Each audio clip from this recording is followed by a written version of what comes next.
Shalom,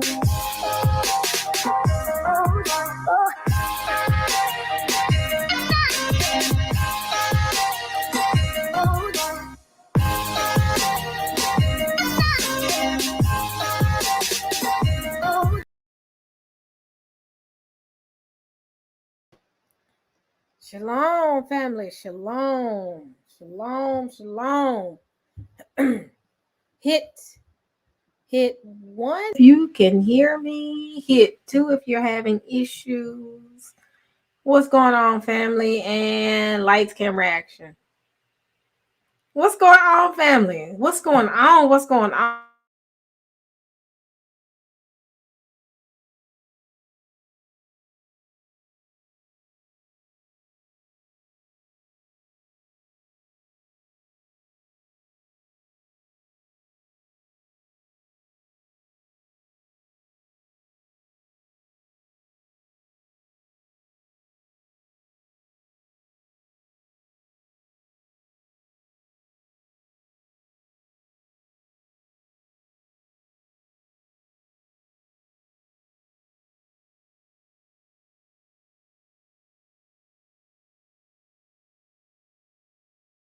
What's going on, family?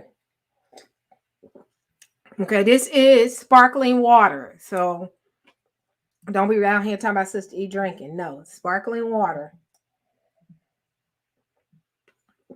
Can y'all hear me? I had stepped away for a minute. I need to get some water. I'm back. Yes, I'm back.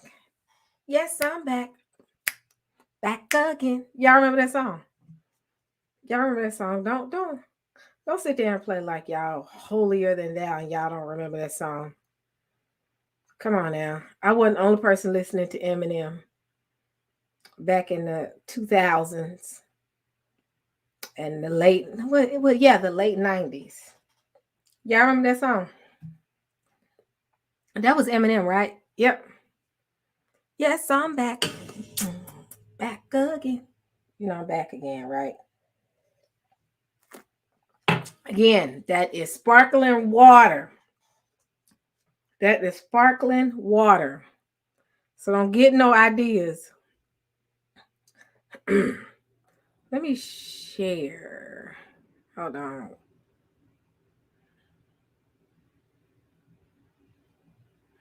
All right.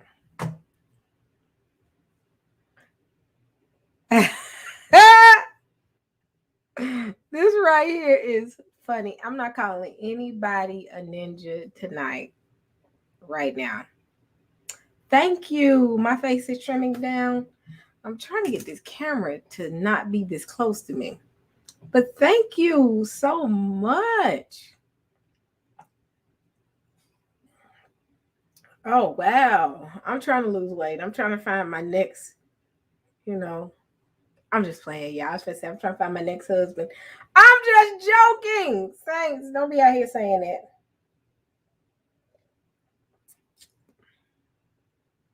Oh, yes, there's nothing wrong with the little wine. These are actual wine glasses. So Sister E does have a glass of wine here and there. Right now, I can't drink wine because my I'm scared of my nutritionist. No, I'm just joking. I'm joking, Sheila. I'm joking. I am seriously joking, y'all. I'm joking. But I have, you know what? I feel great. I feel great. We're going to have a good conversation too tonight. So it ain't going to be about me, my health, and my eating. And she will be coming up here this week, y'all. Sheila, let me know if Wednesday is good for you. I meant to text you today, but I actually fell asleep on the couch. And said, there's nothing wrong with a nap. Nothing wrong with a nap. But that is too funny. She said, I am in the chat. Yep, this is sparkling water. I'll go get the can for everyone to see. It's Wegmans sparkling watermelon water. And it's no sugar, no nothing. It's just carbonated water. Okay, I'm going to schedule it for Wednesday. Y'all gonna get on this eat right thing. Eat right. How many of us this new year have made a decision to make lifestyle changes? Uh, Randy, don't be giving me side eyes. I'm drinking water. Hold on, my daughter. Hold on.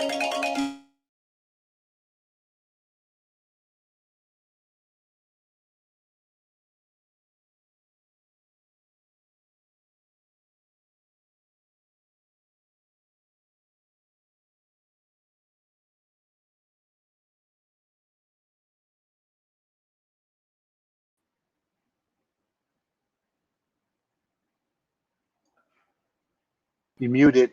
Okay, I'm here. Okay, y'all. I am gonna talk to y'all and have my daughter on the phone. So she's on FaceTime for a minute. She getting her laundry and she wants to stay on the phone with me. So until she gets all her stuff. So she's in the background. I'm watching her and watching this screen. But yeah, I'm gonna bring Sheila up here. I want everybody to hit one. Hit one if you're eating right. Hit one if you're eating right this year.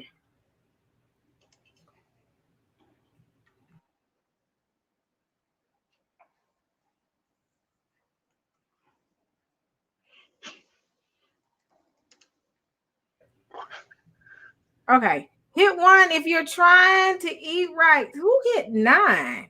What does nine mean? You know what? What's going on, Michael Banks? Hold on. What is this? Does not include strawberry donuts. Fantastic. How about you trying to eat right? That doesn't mean eat a half a strawberry donut instead of a whole strawberry donut. But strawberries are fruit, isn't it? Oh my goodness.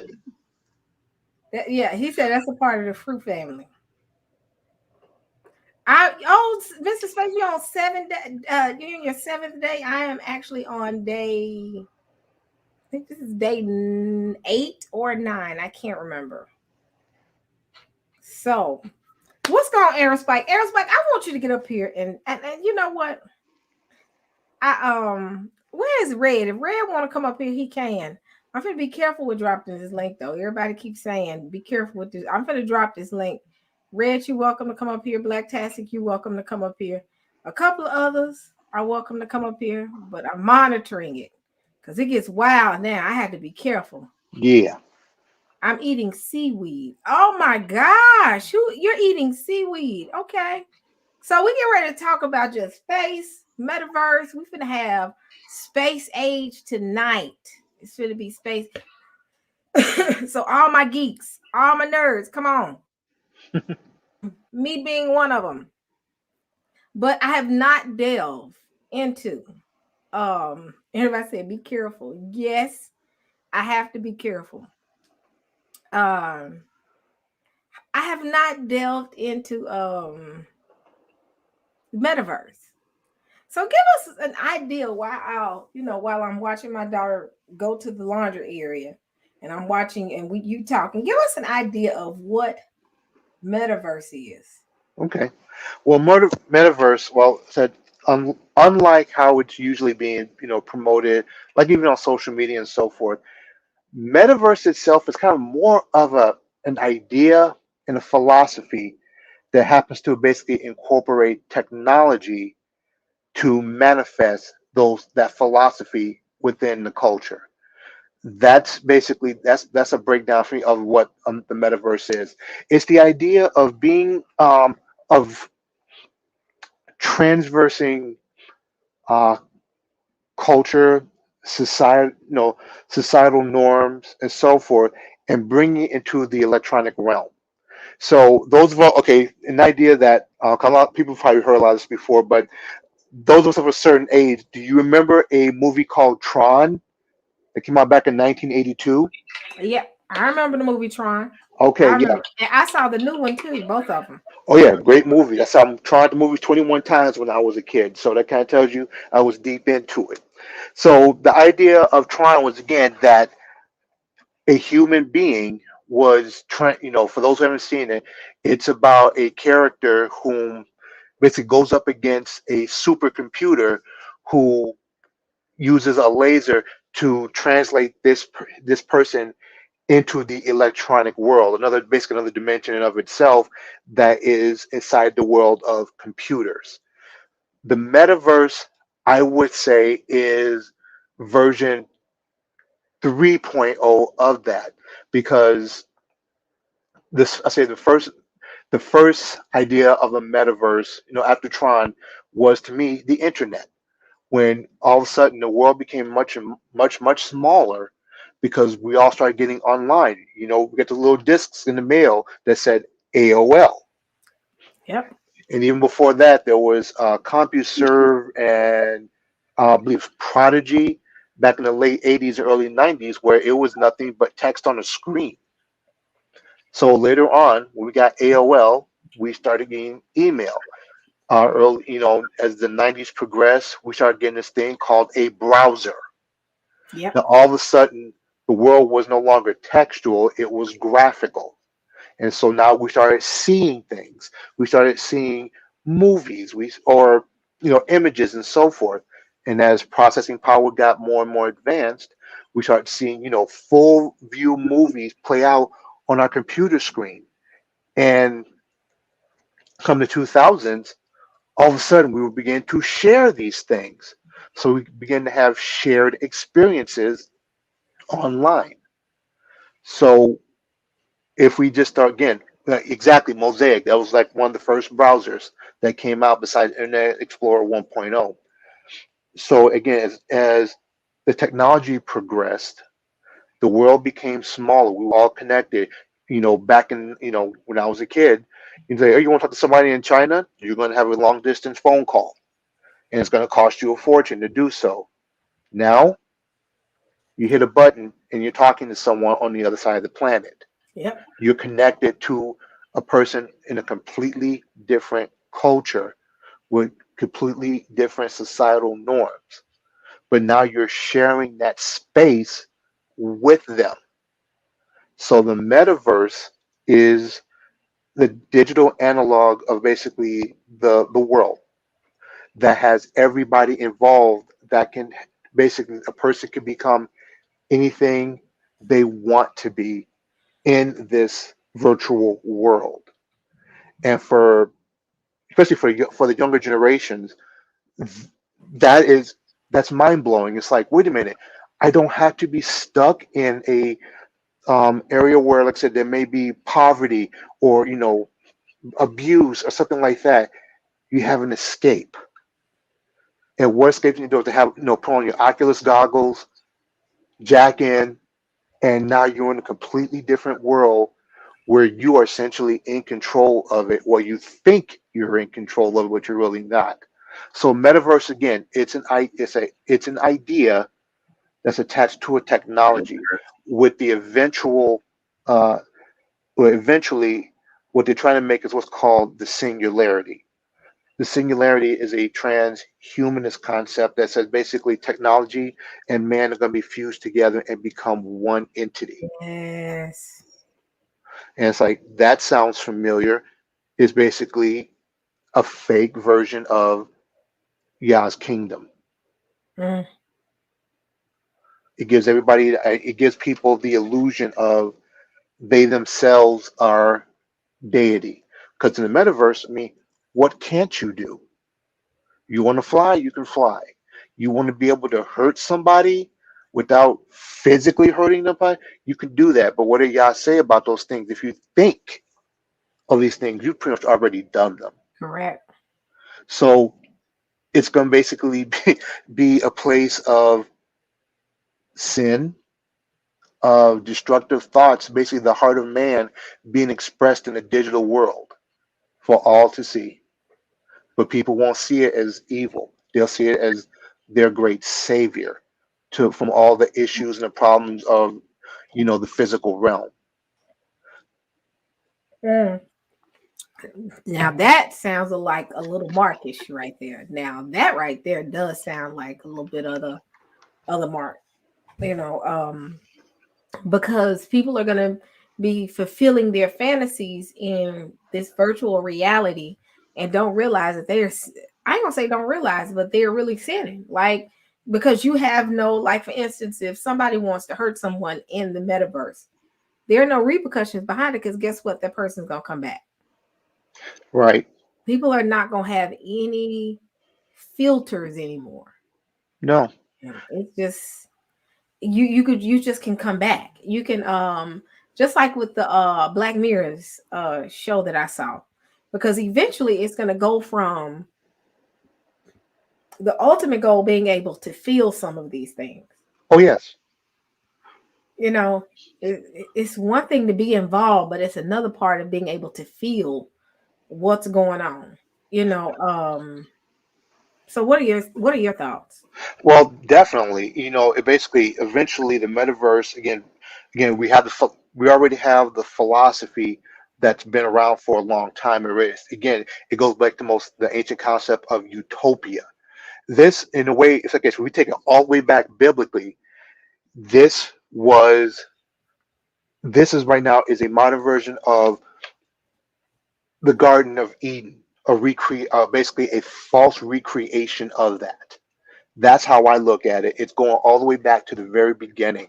It's like we lost paradise because of Adam and Eve's sin, and now we're trying to regain paradise, but not with Yah at the controls, but us.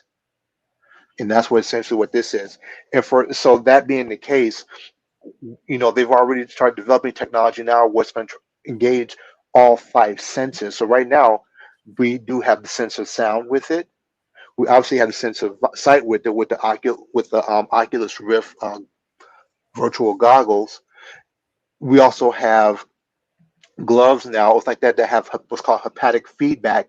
So when you hit something, um, I can't remember the name of it, but it said there are games where basically you put a vest on, and I mean some all have gloves, but when something hits you in the virtual world, you feel it in your body. It vibrates, it Mhm. hits. So basically, the sense of touch is now being engaged. And I've seen one where they actually kind of actually had a sense of smell with it. And so, so it's only so much they can go with that. And this is why when Big Red we talked, we all talked about it, the idea of Elon Musk's neurochip. That I can see Yeah. being the link for the rest of the senses to come. Right. Given where this, where the wires are being put in the brain. Like I said, it's not. People think it's just, oh, this is cognitive. And no, actually, it's neuromuscular. It Wow. actually, yeah. So, like I said, when the chimp is controlling the brain, it's using a part of brain that would control your hand, your arm. So, if that's the case, how much would it be to be able to, put those wires into the areas of smell, the areas of taste, and then and that way you have your full five senses experiences in the metaverse. Mhm. Wow. Wow. I didn't know that one. That one right there just caught me off guard because, well, not caught me, but it's interesting. So I'm gonna play the video for him. Hold on. Dealing with this chip. I have not kept up with this. I mean, man, that's a new one for me. So I'm gonna share. Let's see. That's interesting. Uh, I mean, look at the language that we use. What's the biggest, say, what is the biggest and most prominent prefix that we hear now in media that, again, we don't think about it, but it is a five-letter word. Starts with wow. the T. Starts with the T. Trans. Trans. Yep. Trans everything as a prefix. So again, it is giving us mentally prepared for the idea of a transhumanist society. Wow. I'm gonna share this real quick. Hold on. Mhm. ways, it's kind of like a Fitbit in your skull with tiny wires. In a lot of ways, it's kind of like a Fitbit in your skull with tiny wires. Neuralink wants to connect our brains to computers, and now it's showed off a device reading a pig's brain signals in real time. But how does it work, and will it turn you into a cyborg? I'm going to break it all down for you. Fair use. Hold on, let me say this real quick. Elon Musk is at it again. Fair use. Let me say that. All right. Let me mute myself and we can continue on.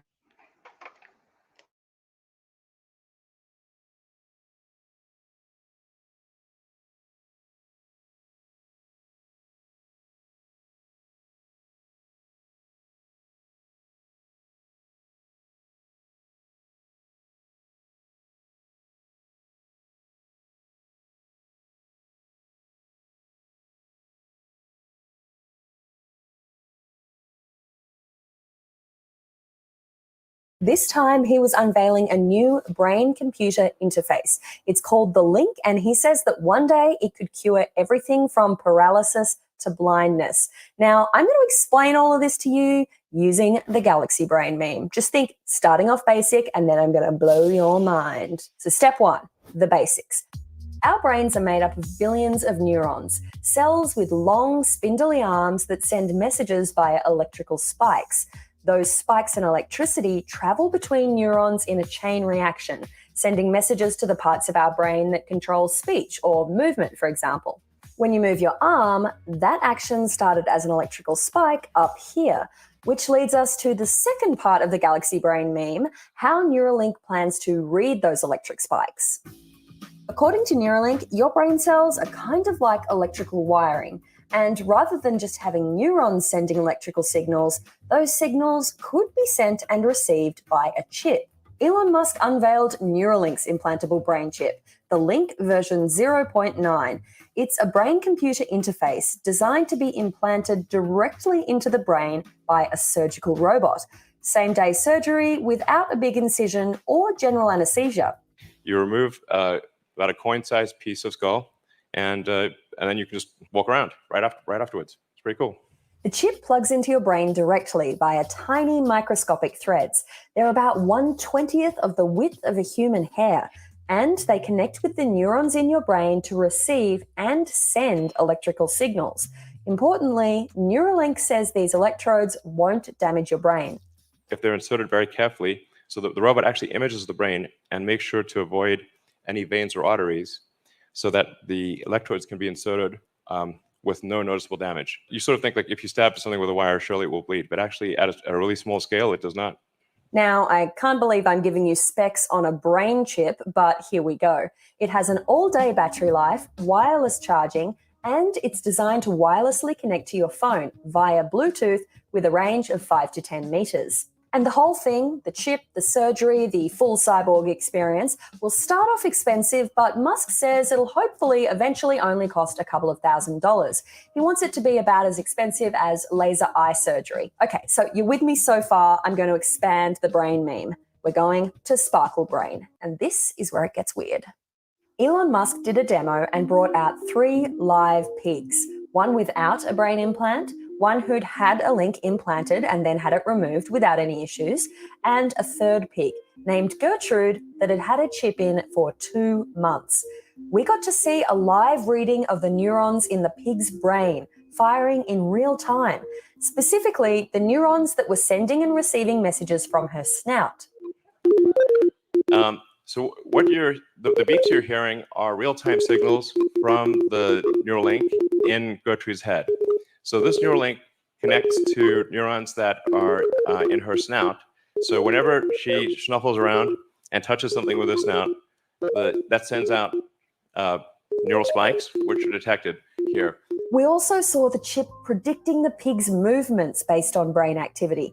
And we saw the electrodes firing and stimulating neurons and lighting up different brain regions. And that opens the door to some pretty game-changing applications for the Link, beyond creating some kind of pork borg.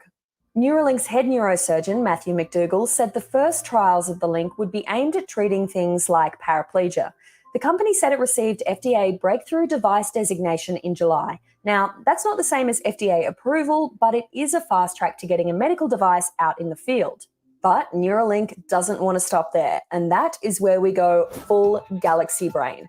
There was talk of curing blindness by implanting the link in the visual cortex, treating mental health conditions like depression, anxiety, and addiction, connecting the link to a heads-up display so you could walk around like the Terminator. And then there were basic ideas like, I don't know, telepathy, replaying your own memories, superhuman vision, and the ability to see ultraviolet light. Oh, and connecting your brain and uploading it into a robot. I mean, this is obviously sounding increasingly like a Black Mirror episode. Everything that's encoded in memory, you could upload. You could basically store your memories as a backup and restore the memories. And ultimately, you could potentially download them into a new body or into a robot body. The future is going to be weird. A lot of these ideas are huge, but we didn't get any concrete timelines or really any idea of how they'd actually work. So while the link could be amazing for treating things like spinal injuries, don't expect to turn into the Terminator anytime soon. Still, it was amazing to see a brain working in real time. All right, guys, if you want to watch the whole presentation and see the little piggies in action, then we've got that for you on CNET. But if you want to watch the boiled down supercut with just the good stuff, we've got that for you too. And don't forget, subscribe. You're definitely going to want.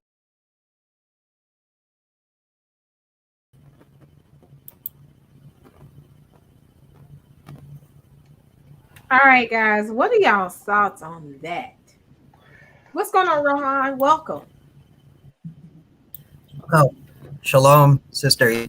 Shalom. And shalom, brother Aerospike. Shalom, Rohan. Yeah, this was actually I said that what we're looking at is actually part of a newer discipline in computer science. It's called neuromorphic computing. And in fact, if I could share my screen, I can give you a Wikipedia article on it, or I could just read out basically part of what it is. It's basically neuromorphic computing is essentially a analog of human synaptic brain functions. It models the human nervous system, and computers are basically using that, to basically process, but using the model of a human nervous system to do so. Because again, what science does is that we look at the natural realm and say, like, how does this work, and how do we imitate it? That's basically a lot of times what science does. It's a form of what's called biomimicry. Just trying to reproduce artificially what we see naturally. So this is basically, if you might look up, it's called neuromorphic computing. That is where a lot of this technology is coming from, and what's actually pushing it, especially for artificial intelligence. So again, because they would think, at one time we always saw that, just ones and zeros is all we need for computers, to the idea of computer becoming sentient, becoming intelligent. But now we're actually looking more at quantum mechanics, as opposed to just saying, on, off. It's more like, on, off, 0, 1. It's everything between the zeros and the ones that make a difference. And so that's what science is trying to do. Oh wow. So Rohan, how are you? You have anything for this discussion? Because right now we're talking about metaverse. And what's so interesting is everything now is so connected to you. It's like they want you to stay connected to your device to get addicted. From your AirPods to your Apple Watch to your Apple phone to your when you look at all the Apple devices and all the extras, is always keeping you connected to your device at all times. You literally now are at the point, I got this and my mom got me this. And I kind of wanted one just because my daughter, I wanted the Apple Watch. But I noticed about the Apple Watch is I'm connected to my phone all day. from when I go to bed till I from when I go to bed till I wake up, all day I'm connected to my phone. And I said, it's like you can no longer go just sitting, because I can charge my phone now, and guess what? It's gonna ring. The alarm is gonna go off. My phone does not even have to be in the room with me now. And that's where they're getting you so addicted to your device that now you no longer need the watch. You can just have a chip in your head. Mm-hmm. Wow. And somebody put in here, Bob, a very good point, says, well, if you say again, and Big Red said it too. He said, if you can send data out, you can send data in. So that being the case, it's like, and again, they said it goes to your phone. It's like, wow, how many hacks have we seen for phones? How many, how much malware have we seen for both Android and iPhones? Yep. Yep. And I'm gonna tell you something. What's so crazy about this thing is this watch. How many in here have Apple Watch? Hit 1. If you have any type of watch, Samsung watch, hit 1. Hit 2 if you don't have one. How many in here at least got, if you have the watch? What I've noticed about this thing is I went to the mall on, I think it was Thursday. It was either Thursday or Friday. I can't remember what day it was. And I had walked off and left my phone in the car. Had no idea at all. Watch was still working, still getting text messages. And I mean, I was deep into the mall until I got the message, your phone is too far from you. I was all the way on the other end of the mall. So it's like, even if you have this thing on, you don't have to be right next to your phone to remain connected. It's like, and I said, wow, I said, we are so connected with our devices now. You know, the phone is no longer just utilized to make phone calls. The phone is used for your day-to-day to check. I mean, this thing checks your blood flow, your heart rate. It's got, I mean, it detects when you go to sleep, when you wake up. It keeps up with your sleeping patterns. It also keeps up with your heart rate. They even got one here. I think it's called EKG. Is it EKG? It's one of them. And it literally shows how your blood is flowing. It detects how your blood is flowing through your body. I can't remember which one it is. Which one is it? I can't remember. Well, EKG will be measuring electrical activity of your heart.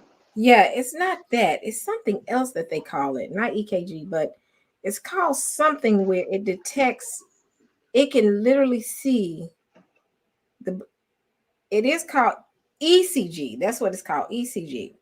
And it tells you to hold your finger on the ground. And if you hold it, it's not that. It's one of them out here where it literally shows you the blood flow. And when I saw it, I said, what is this? I can't remember which one it is. It's one of the many different apps on this thing. And I said, I don't want it to know that much about me. I can't remember. I'm mad because I can't remember it now. And y'all know that's going to get on my nerves. Anybody got something to, that's what it's called. I found it. It's called blood O2. It's blood oxygen level. It checks your blood oxygen level. Right. And it literally, you can literally see how your blood oxygen level is. And it's like a phone. It's called EC. It's called blood. This is what it's called. And y'all can continue on. Yeah, and that's the thing. I mean, it's like I said, it's like you got to think. It's all data. It's all metadata. So it's like, yeah, it's on your phone, but yeah, again, are we looking at every single process on our phones? Do we know where the data is being transmitted? Who's taking that? It's like log files. Is that going somewhere that has your vital information, your heart rate, your blood flow, all of that? It's again, there's technology, like I said, technology can be a useful tool, but again, the heart designing it, the spirit behind it, that's what makes it good or evil. And that's the thing. Like I said, given what we see right now, everything wants to have, say the powers that be just want that control. And so, what better way to, monitor everything about you and store that? Like I say again, like the games that you see on Facebook all the time. Unfortunately, people say, "How old will you be when this happens? How old will you when this happens? Hey, what do you look like now?" Like that. It's building a profile of who you are and being stored digitally. And so, like I said, with these new technologies, we're just basically fleshing out our virtual selves in their universe. Yep. Yep. Hey, Rohan, what do you have to add? I'm sorry, we just going deep into a conversation. Yeah, about the not only is there like a technological mimicry, what you said, Brother Aerospike, but there's also this biological mimicry. They've been Right. seeing these hydras that are basically, they're underwater sea creatures, but they can basically, the way they communicate is very similar to how the nervous system communicates in our brain. So they've been studying with the Hydra vulgaris Mm-hmm. or something like that. I'm not sure if it's. I mean, there's some I'm not sure if it's like allegedly in like the snake bite, as some doctors are claiming, but that's what they're also looking into in terms of biological mimicry. And it's making sense now. What Yahushua said, I'm gonna come as a thief in the night, literally, because of this whole metaverse about people just basically putting on these goggles or glasses and just opening them up to the metaverse. They'll be stuck in their house, not unplugged from reality. So. Yep. I'm gonna play the video for Metaverse. Hold on.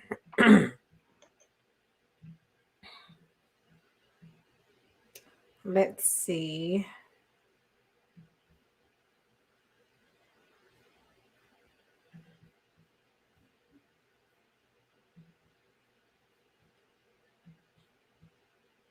Understand the metaverse is to experience it yourself. Fair use. I forgot to say that. Fair use.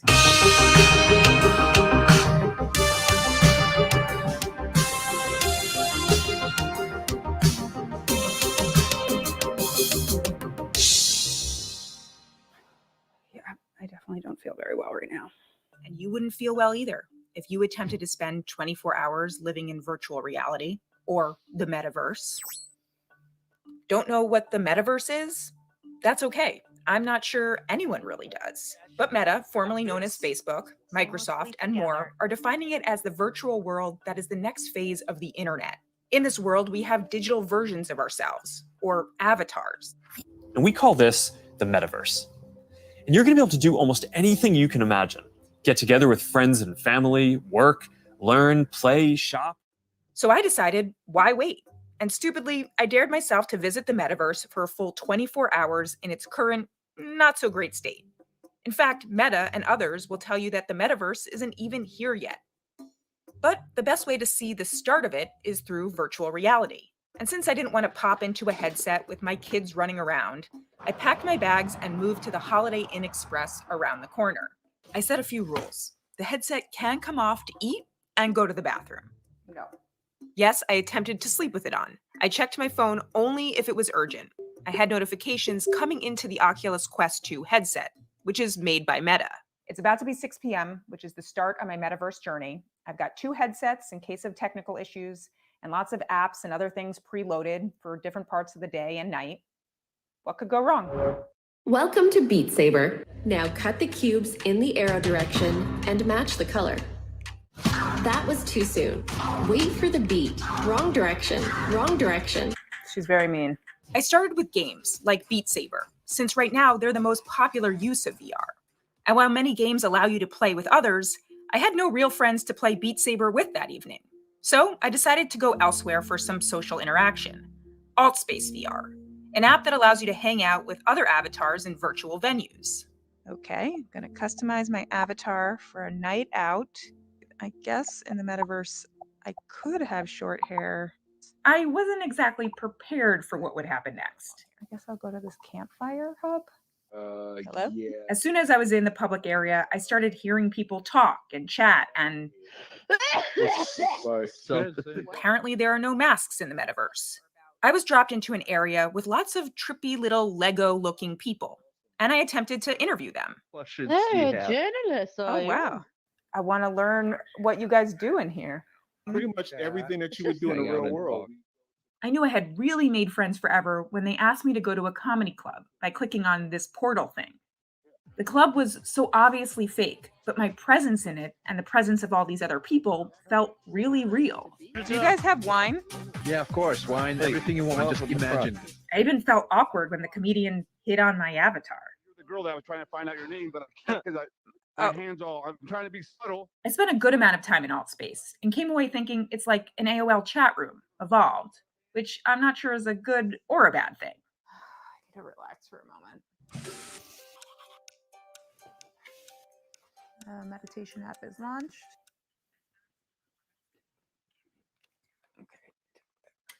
Kindness starts with you. I highly recommend meditation apps like Guided Meditation or Trip.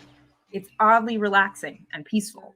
And I could lie to you and tell you I slept with the headset on the whole night, but we have this proof.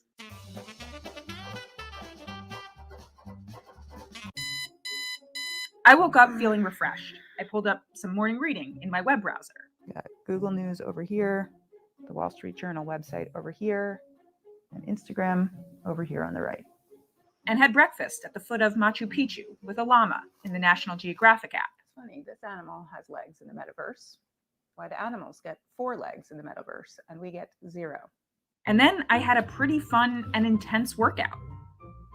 Welcome to Supernatural. You ready for your first flow workout? There are various types of workouts you can do in Supernatural, which involve everything from doing lunges to using controllers to hit targets. Let's let them out in the metaverse is great. I got so into it, I actually lost track of time. I have a meeting in Spatial in 1 minute. I need to change crap. Yes, meetings in the metaverse are a thing. Hi, Erin. I'm Joanna. Nice to meet you. Hi. Thanks for coming. The idea is that instead of Zoom, you chat as avatars. My first meeting was in an app called Spatial, and of course, it required a different avatar. Yes, that's my actual face on a floating torso.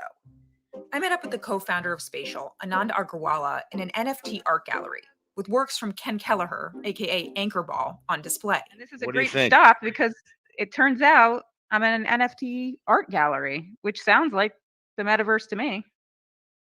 Heck yeah. I mean, you can't get more metaversey than a, pixelated dog or these crazy heads and stuff or these beautiful sculptures. We also went to a campfire where I asked him about the lack of legs. Right? The headset tracks your head and your hands, and so we can make it do realistic stuff. What are my legs supposed to do? We can't actually detect the signal from your legs. Legs are coming soon. I quickly had to jump from that meeting to another meeting as another avatar in Horizon Workrooms, an app made by Meta, formerly known as Facebook. Oh, I see. So it's kind of like you got to really put it on the board. You can even invite people from the real verse who happen to be on their webcams. But again, there was this real feeling of presence in the room. I felt like I was actually sitting across from my editor, Wilson, in this meeting. It's like in Ghostbusters. I'm a full torso apparition. You don't need legs.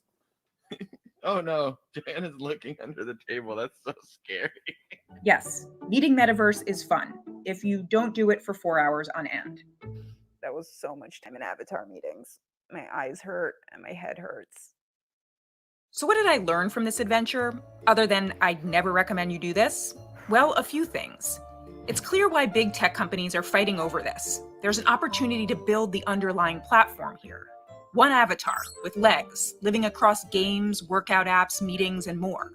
Meta's Megan Fitzgerald told me as much. And the metaverse is not going to be built by one company, that there are other companies, organizations, creators that maybe will use our avatars and allow people to move from one place to another while still feeling like themselves. Then there's the privacy tools and moderation. It's going to be insane. judging from my brief comedy club experience.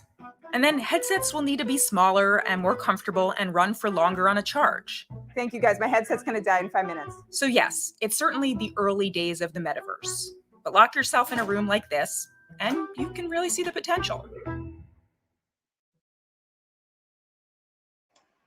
I'm on the Facebook privacy team. If you look at the way regulation has evolved, it's been not as quickly as technology. Federal legislation. What do y'all think? What do y'all thoughts about that? That's going to be interesting. Well, like I said, she, first of all, she was doing the actual, a real world test of it and see what happens to the human body wearing this thing. She said she suffered headaches. Yeah. She was actually like it was fatigue from using the device. And so what I see, happening again, they're going to, obviously make the unit smaller, to the point where, again, I said, looking at Elon Musk's chip, I can easily see them eventually get rid of the goggles altogether and just using that chip to basically transmit images directly into the visual cortex in your brain. Yeah. So basically it's like it's called augmented reality. You're gonna be walking around and you'll be seeing all the stuff in front of you, yet without having goggles over you. And so the evolution of what I'm seeing with this is to go from goggles to glasses to they're already developing contacts, and eventually they eliminate that altogether and just have the actual chip itself in your brain. And I also see this is going to be a push for greater bandwidth, because this is going to be wireless. No one's going to be sitting there, have a Ethernet cable plugged in, to the goggles or whatever they have this time. So they're going to have to be coming up with ways to transmit, both power and data in a much more denser, power dense way to do it. So like I said, that's what they're already looking at 6G. 5G is just popping out right now. 6G is next, or so I think there was actually something else that's supposed to maybe replace that, but we're looking at probably around like the 2030s. Man, you know what? And that's why they pushed the whole thing of wireless charging, where you don't have to plug into anything. Wireless is going to become a day-to-day life. I mean, it's getting to that point. As long as you're not wired to anything, the opportunity is wide open for anything for you to do anything. As far as 6G, I think 6G, if they barely can handle 5G. That's literally gonna scorch the earth. That's what I think. Wait, 6G. Yes, I know they were working on it, but as far as actual deployment, as far as I know, as far as it's not deployed here in the States. Lynn, you said where are they doing it? Is that like in Asia? Because usually that's where it starts at, usually around Japan and Korea. Yeah. Let me see. Oh, she said, oh, okay. They're upgrading to 6G this year. Okay, I wasn't aware that they actually were deploying it. I knew last I saw they were working on it, and they were talking about it sometime around like around 2026. But hey, they're upgraded to 6G. So yeah, they have to be working on something else now to be able to handle all that bandwidth for wireless. It's got to be wireless power transmission and everything. How do you think it's going to impact the earth? How do you think that radioactive activity, energy, just like Jay House style, I think it's going to be dangerous, and I think that's where we're going to start seeing the scorching that's mentioned in the Bible. Do you think that it could cause fire? It would have to be no. I don't think the way I see it. I don't think it will cause fires, but I do think it could possibly, have effect on biology. It could definitely have effect on anything, basically antonation. I don't know how many remember a movie back in '94 called Johnny Mnemonic. Does anybody remember that movie? No, I do not. Okay, Johnny Mnemonic. It was actually a movie based off of a book, part of a book series by the person who wrote Cyberpunk, William Gibson. So I think it was first Cyberpunk, and then Johnny Mnemonic, and then Mona Lisa Overdrive. I think that's what it was. But there was a scene. If I can find it on, if it's okay, I'll post it. There was a sickness that was going around that people were just they were just laid out. They were messed up. And one of the lines, one of the characters played by a musician by the name of Henry Rollins, was talking about. It was called something attenuation syndrome. And, like, basically all the wireless technology that was supposed to be happening during this time period, which is actually now.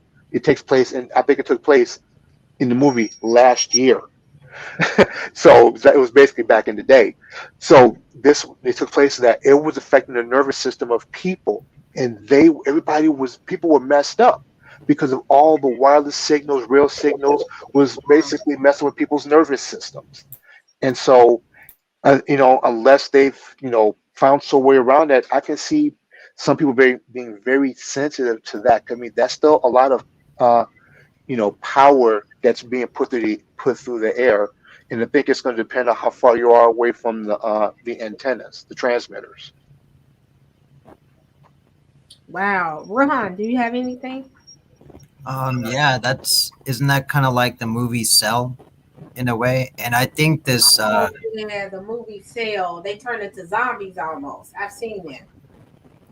yeah, and I think I do think this graphene has a play as well, because they are experimenting with like this graphene oxide being used as like a biosensing kind of chemical, and I guess the graphene oxide is connected with the 5G because it can be exposed to different frequencies based on the magnetic field.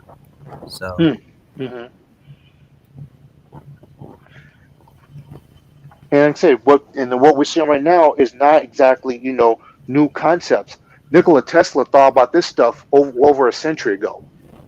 They actually already did the proof of wireless power transmission through the air back in 1900, I believe it was 1899. Tesla already did it. So they're basically just revamping something that a technology has been around for, once again, almost 120 years. But they're just now, again, basically making money off of it. yeah, so I had a question though. So would you say like those pyramids in Egypt, were they like the prototype of like the 5G? Well, like I said, I don't know. Like I said, I've heard those theories, the concepts for years, especially when I was first of all, you asking me, or you just asking the whole panel? The whole panel. Oh, Sister, have you heard that or? No, I have not. Can Okay. you explain it to us, Rohan? I mean, I think I was just like, I was remembering watching like a documentary from like Thoughts Camera Action. He posted like the documentary and was talking about how like these pyramids were like, it was more than just like a mummy tomb. It was like a source of like energy. I've heard of that. Yeah, I've heard of that. Yeah.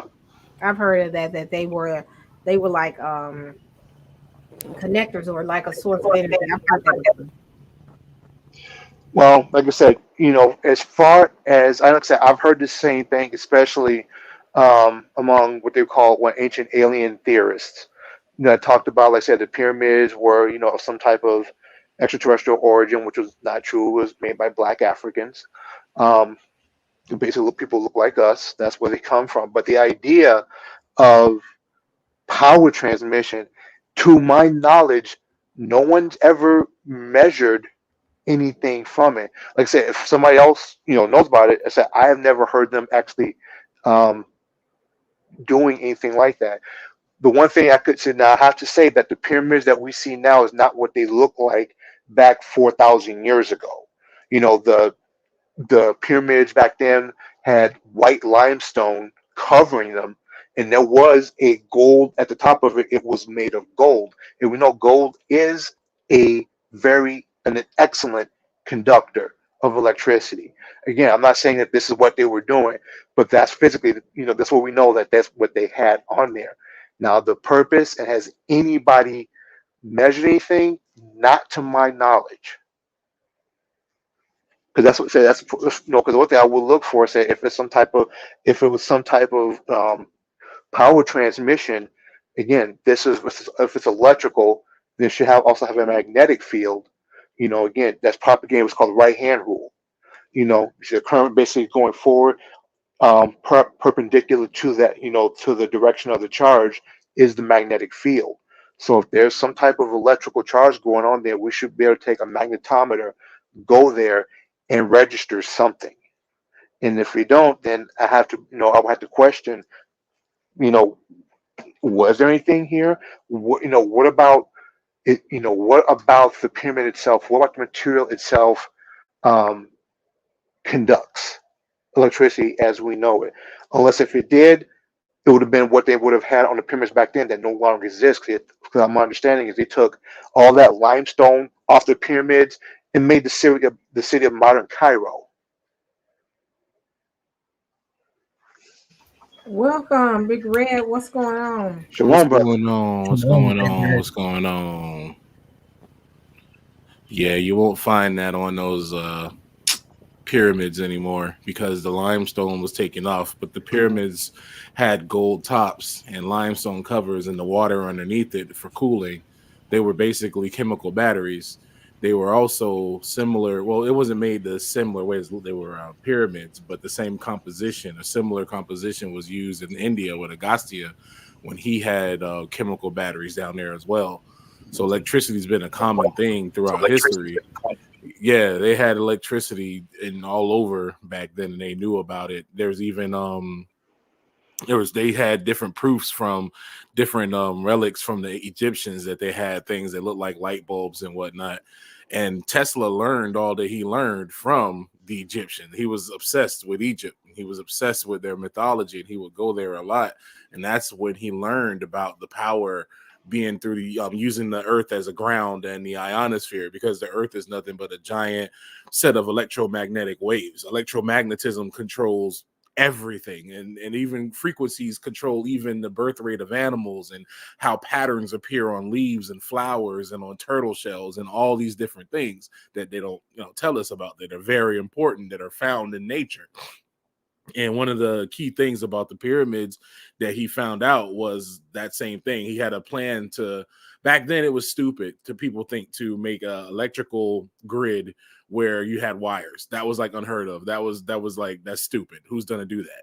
So Tesla, obviously thinking in that same thought process, went to Egypt and learned how they used the ground to make basically power plants that were able to wirelessly share power using the earth and using the earth's magnetic field. Because it's just like his brother Aerospike said, wherever there's electricity, there's a magnetic field, and vice versa. When you do it every day, you take your phones and your watches and you put it on your little magnetic, the wireless charger, quote unquote, because there's a coil of copper in your device that resonates with the coil of copper in the charger. And that coil of copper generates a magnetic field that induces an electrical current in your other device. So when you put your watch there, the coil in the watch gets induced from the coil that's in your charger unit, and then that's how it charges wirelessly. That's a similar concept of what that Tesla was talking about and using with the earth, and that's what they use with all the different pyramids in Egypt during that time. Because in Giza, a little bit away from there, there's a couple of pyramids that they said, these Europeans, man, they just be saying all kinds of stuff. They were giant granite boxes that were there, and they're like, oh, these are sarcophaguses, and these are where they buried people. only the sarcophaguses that they actually found people in had money, gold, they were lavish, they had, they were totally different. These things were empty, and all they had were these big giant boxes in them. And even in India, at some of the bigger temples, you find these little, they're not boxes as they are in Egypt. They're actually kind of like hidden in these little statues that they have dotted about in this certain temples. And those things out there have the same thing. They have these little like boxes there, thinking that these were like storage batteries where they would use the building itself to pull energy from the air and then store electricity in these little like batteries. It was something that Tesla pretty much, he built it. He had it. He already had it. It's JP Morgan and Chase was just greedy, and they were like, no, we're not going to let you have that. And they took it down. Correct, sir. Correct. Yeah, Tesla, they doing, they say there was right the car. I remember reading about a car that he had, but he basically pushed this. They said put that plunger in. These they were like crystals, different looking crystals. They said he pushed it in. They said, okay, gentlemen, we have power, and the thing moved, but there were no moving parts. So it's like, whoa. That's a lot of, that's even when you think about when they talk about like the Vahamnas and even that patent that I think was it the Navy that they have for the what do they call it, the mass reduction field generator, and literally the vehicle that they have this generator to sit in is shaped like a triangle shaped aerial device, the same kind that they see flying over cities. Oh, let's not start with that. I mean, this is a real patent. You can go on Google and find it. It's a patent that the Navy put in, I think 2018. I think they put it in 2018. It's a patent that you can go out there and see. Like, they're not hiding it no more. Yeah. They've had a lot of different things, like I said, that I'll share with you. Things I used to work, that I would work on, and, for basic gravity, what they will want to call gravity nullification, but it's really not that. But so yeah, I'd be interested to definitely see what they are coming up with. But like I said, it's I think I showed it before, but it's a patent where what they do is they basically have a ship with a cavity in it, and they have a special alloy that they use, and they get a special resonance within the alloy. I think also within the alloy they have like an electrical charge. It's like a special vacuum that they have, and they resonate a frequency in this cavity. And as that frequency resonates, it essentially creates a void around the device. So if you no longer have, if you don't have to worry about the atmosphere anymore, you have no drag. You don't have to worry about lift. You have none of that. You can essentially move by moving space out of the way because you're creating a void as you move. And that's what this dude is theorizing in that patent. It's crazy when you read it, and it's like, wow. And I mean, they have all the specifics and everything for it in there. They've had that thing in there for like a couple years now. It's crazy. Like, they're not hiding it no more, man. You just got to go out there and like just go grab it, because they don't care. It's like they already out. You got, like I said, they got Obama talking about aliens, right?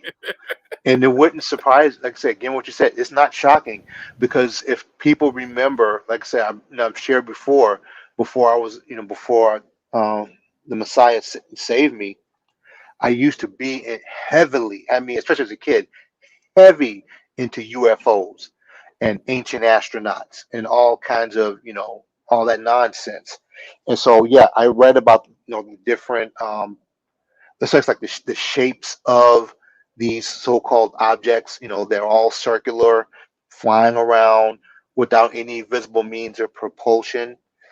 And so now, and as the years progress, the shape changed. So like in the 1970s, all of a sudden we're going from big circular objects to black triangles. Yep. It was like they refined the shape. Yes, that's exactly what happened. And it's like, oh, we see all the people saying you're nuts. You're seeing black triangles flying. What are you talking about? You're insane. Fast forward 1989. Oh yeah, we have something called a stealth fighter. We use it in Nicaragua. Exactly. The triangular shape is what helped made it stealthy also. Correct. That's what made it appear like little tiny birds on radar, because of the shape and whatnot. Right. And it's also, you see the shape even with the Vahamas that they have over in India that they used to talk about back in the Mahabharata. Some of them are shaped triangle. Like that's a common shape that you see all throughout these civilizations. It's like there's something to it. They understood that there's a reason why this shape was ideal. There's mathematics behind all of this, and they understood it deeply. Like I just shared a thing on my channel with Weon, the Indian channel, that they were basically reclaiming their history from all the Eurocentric nonsense and talking about, which is true, like what they call the Fibonacci sequence, which I think is just disrespectful that they put these European names on stuff that people have known since long before these dudes was born. That there was one of the mathematicians in India who had already postulated that same sequence of numbers. That's the sequence that goes into and ties into the golden ratio.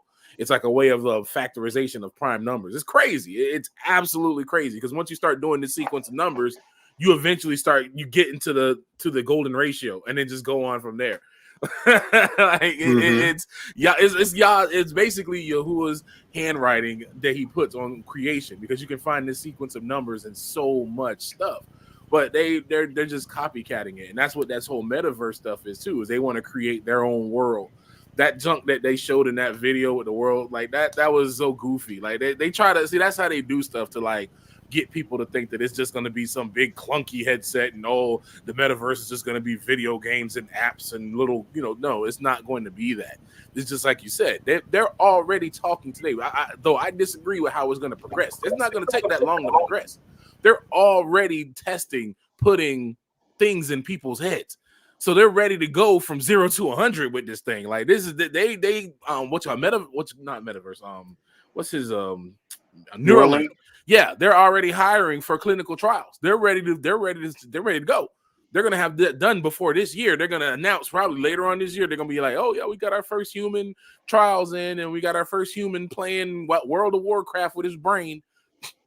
Yeah, it's gonna come up, and that's what they're getting ready for. And then once they do that, it's automatically you're gonna go straight to VR, because now, just like you said, we have haptic things now for external feedback. But if they can get into there and map your brain and know, okay, when your brain does this is this, they can literally give you feedback. It's gonna be like Black Mirror with that episode where the dude was in the game playing the fighting game with each other, and then they in there doing all kinds of other nonsense because they can feel the feedback.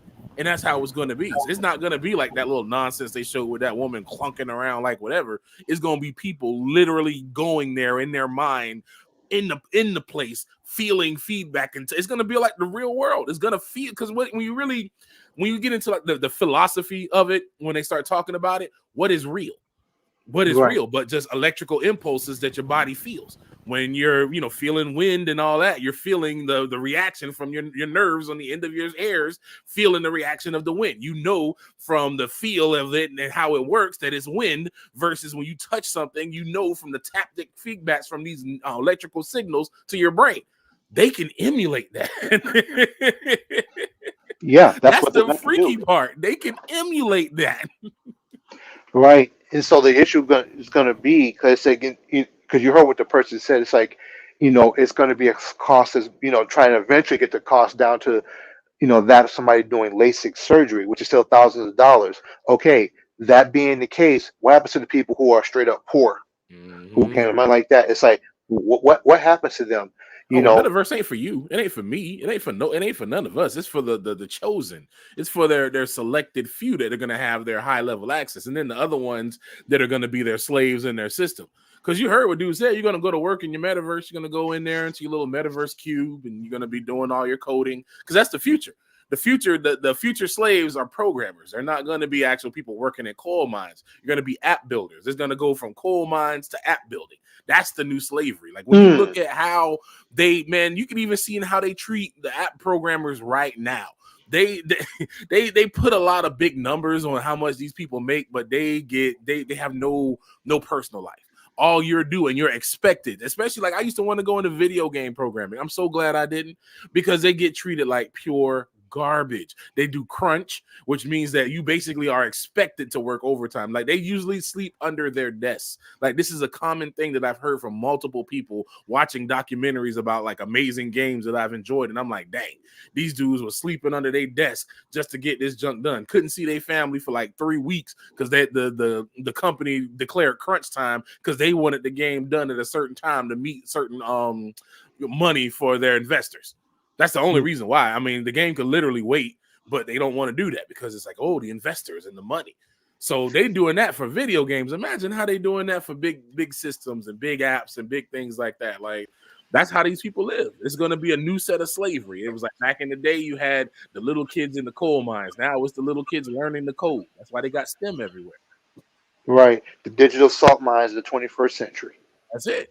That's it. Them gonna be the new slaves. They're gonna be the ones maintaining the metaverse and maintaining the lower end systems and making sure the apps and all that stuff work together. They're gonna be the ones doing that. It's a setup for a whole new set of slavery. Because people out here thinking, oh, I'm gonna get in soon and I'm gonna get the rush and I'm gonna get money. No, you're just basically trading a fiat slavery system for a digital, non-real nothing slavery system. It's going to truly affect your mental health, physical health, and everything. But it's actually nothing. There's nothing that's actually physically doing. You're not driving somewhere. You're jacking into the neck, to use the old terms for cyberpunk. You will own nothing and you will be happy. Right. That's literally the manifestation of Schwab's statement. You will own nothing and you'll be happy. We see the blimps that they got already for Amazon. They're going to deliver you everything and everything's going to be a rental. We already see that. Nobody owns nothing. Video games, you have Xbox Game Pass. It's a great deal, but guess what? You don't own them games. If Microsoft turn off them servers, that's it. That game's you don't own nothing. I always see our kids now. Your kids always got their face in the phone because they're playing these little tap games. These games don't do anything. Like back in the day, playing games would actually enhance your mind because you had to think. You had to reason and figure things out, and you had to, have reaction times. Now all they do is have stupid little tap games where you just tap stuff. All you do is tap. There's no kind of thought process in it, or you're swiping and tapping. Then they do stuff to make you spend more money to get new characters every month. It's mindless nonsense, and that's what they're going to feed into this metaverse. It's going to basically further in debt people from being, we're already debt slaves, and they got all this mess set up now. They're just going to set it up even more so that now you have a debt slavery in real life, and you have a debt slavery in a digital life. Yeah. And the sad thing is, once you get the chip in your head, you can't escape. Mm-hmm. Yep, exactly. That's why it's yeah. Go ahead, bro. Yeah, I was gonna say it's this whole Federal Reserve system is so wicked.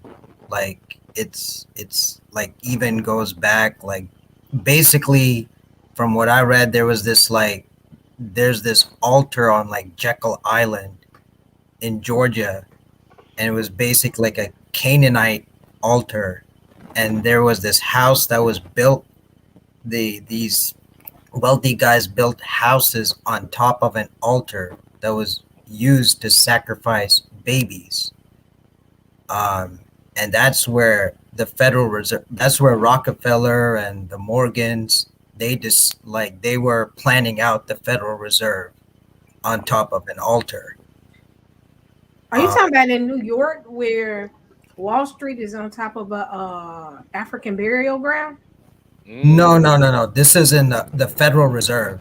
It was created in Jekyll Island, where they planned it all out and how they were going to do it. But you're actually right, because in front of they be worshiping these deities all in front of us. In front of the Federal Reserve, not Federal Reserve, Wall Street, they have a bull down there, and everybody thinks, it doesn't even make sense when they say a bull market for the market going up and doing good. No, they're giving homage to their god.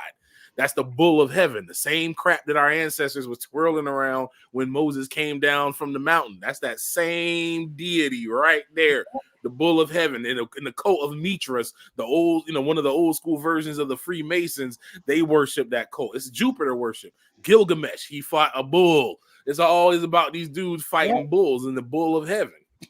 Yeah, the Apis bull and in Kemetic mythology. even in Hinduism, Krishna like fought a bull who was allegedly a demon. But yeah, that was in Hindu mythology too. Right, because it's always been, I think, if I'm not mistaken, the bull's always been a sign of strength. Mm-hmm. It's one of the signs with the signs of Jupiter, one of the signs that Satan takes on. It's one of the same symbologies that they've used all the way back to Sumeria. It's this, it's the same thing. It's Moloch. Moloch was a half bull deity. Yeah. He was a bull-like deity.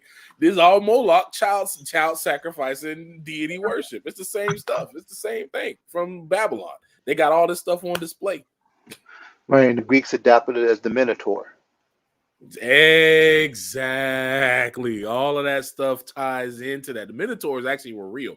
They were the creatures that were part of that nonsense that they was doing back in the day, combining DNA and sinning against nature and stuff. But this all right here goes back into Satan worship. That's why they sitting there, with all this stuff in Wall Street. They're giving homage to their god. They're giving homage to the God that's giving them all their money and all their fame on the like Rohan said, it's on sacrificed children. They do this. This is what goes on. Like these people in the government and these people that's really running the government, that's paying all these people. This is what they do. These are the ones that when Satan brought Yahusha to the mountaintop, Yahusha said no. He brought these fools up there. They say okay. Yeah. They made the deal. Antichrist spirit. There is a section over in New York, in fact, called Babylon. Is it Babylon, New York, and it's close to it? There's a Babylon. I think so. Yeah. It's the Babylon, New York. What? Yeah. Let me see. Babylon, because it's always on CNN. I'm like, Babylon, New York? I've never heard of that before. But yeah, it's an area called Babylon. Man, it's right in front of our faces, man. It's right there. They got all this Egyptian symbology, which really is Sumerian symbology. All of it leads back because Babylon was the first one with the obelisk. All this mess, man, leads back. It's the same thing. All roads lead back to Rome, which in turn lead back to Samaria. I think Babylon is over there by Amityville. Anybody from over there? How close is Babylon to Amityville? And if anybody know about Amityville, woo! Wow. Yeah, let's leave that one alone. Wow, that's Yes. wild. So that's where all this mess comes from, man. All this stuff that they got going on. Even, the technology itself is not wrong. It's not bad. Because, best believe, what I'm saying, we get into the land and stuff like that, and Aerospike and I got a company. Oh, yeah, I'm going to make like a robot Jeeps, but it's going to be a Torah following. Not, it ain't going to be with all that collecting information and doing all that. It's just basically going to be something to turn on your lights when you want to turn your lights on and that kind of stuff. See, they doing this stuff and they want to emulate what Yah's done. That's all they do. It's the same thing that these fallen angels did when they came down and started mating with women. It wasn't all because of lust. It was because they want to emulate what Yah did. Yeah, look at that. Babylon, New York. Wow. Yeah, don't want to live there. No thanks. I'm good. Wow. See, they don't hide it, man. It's out there right in the open. It's right there. Like when people get before Yah, they're gonna be like, we didn't know, and then Yah's gonna be like, it was right there in front of your face the whole time. Wow. Yeah. Wow. So Babylon, New York. So yeah, so again, we have to look at this again, to be aware of it, because again, not everybody is into technology and so forth. So for me, it's about right now is asking Yah for discernment to see where these things are, where things are taking place, and it's like, how can I make sure that I don't help it take place? Exactly. Yeah, because I can tell you right now, so if it's okay if I share, I had a dream years ago. And it was a funky dream, like I said, but I can't forget it. And it made me give pause to think to about the things I was into and so forth in terms of technology. I had dreamed that I had made this cool machine. I mean, stuff that from sci-fi. They said that I would love to have built as a kid. I can't remember what it was, but I know it was something that was super advanced. I'm like, wow, finally I got it done. and it was like in a field across from my old junior high. And this guy came up and it's like, oh, it's finished. Yeah. And then the guy pulls off his face and it reveals a skull, and just realized that the guy was the Antichrist, and I had made this device for him and not even know it was him. So in other words, yeah, so I'm like, wait a minute. I just built a device for someone who's about to do the greatest evil mankind has ever seen. And so it made me start thinking more about like, okay, how should I interact with technology? How should I work with it? You know, am I doing anything that can help promote something that would be destructive? If I'm willingly knowing it's going to cause destruction, should I be working in that? All right. Wow. It's true, because that's why I started looking into the metaverse to like make money. I ain't even gonna lie. Like there was some opportunities like I saw. I'm like, man, I could do this. I could do this little thing, and then I could hustle this out. And you know what I mean, I was there's some hustles out there where you can come up real nicely and do some real nice stuff. But I had to stop and think that same thing. I'm like, this is help building that beast system, because you're helping normalize people into this system. And you're helping to, you know, build this thing up. Okay, you know, cryptocurrency is going to be a part of it. Getting people used to this basically cell phone way of video games that they're doing in this metaverse stuff. Like all of this is acclimating people into that system. So yeah, you're gonna make money, but at what cost? Right. Exactly. So again, you know, I said I'm not advocating to say, okay, everybody become Luddites. You know, let's get candles, go live in caves or in log cabins. No, I don't advertise. Advocate to say for that. But just be aware of what you're doing. For instance, if I ever got to be like an excellent coder, what I mean, like I said, have multiple languages under my belt, I would never work for a firm that makes weapons. I would never program for that. Say, hey, these are robot tanks, not interested. Nope. Man, that was something that they used to. I remember, some Christians did back in the days when Christians had morals. But this was something back even in my Christian days I would deal with, because I used to make beats and stuff. And there was a dude that we would go to, and he would want, he would hear them, and he was like, oh, dudes out here want beats. And this is a dude down here, he recorded from a lot of local artists, you know what I'm saying, that ran through Florida. So it would have been a very lucrative thing. And I used to always have like dudes that was like in the streets hearing it. And they were like, oh, yeah, make me a beat. Oh man, you good, you got it. And I'm like, nah, because it's just like me knowing you're gonna go rob the bank and I'm giving you a gun. Like, if you go in that bank and you shoot somebody, I'm just as liable because I'm the one that equipped you to do that shooting. So if I'm, out here making beats, yeah, I can make money off of it. But when I go to like I'll go to Jodeci or something like that, and I'll go to see the songs, and I'll look in the comment section, and in the comment section you see all these women saying, I lost my virginity to this song, I lost my virginity to this song. Those dudes gonna have to answer to Yah for that on Judgment Day. Wow. All these different cats is out here making money off of all of them, all these different artists and stuff out here that's pushing nonsense. They gonna have to answer to Yah, just like all these preachers gonna have to answer. All of these folks, these porn stars, all these people that help lead people into sin, they don't understand that you will have to take an account for the people that you've helped deceive and you helped put into the system. Right. So we got to be careful. That's facts, man. Like I said again, that's why I'm glad that I didn't go into music, getting into a band and things like that. Because again, if the band was not glorifying Yah, then I will be responsible for maybe leading somebody to doing something that was evil, and said I will be accountable for that. Wow, that's interesting because think about it. Each generation, every new technology, they would say it was the Antichrist. But really, when we look at it from a distance, it was leading to it. Yep. Yep. Debit cards was leading to the buy and sell system.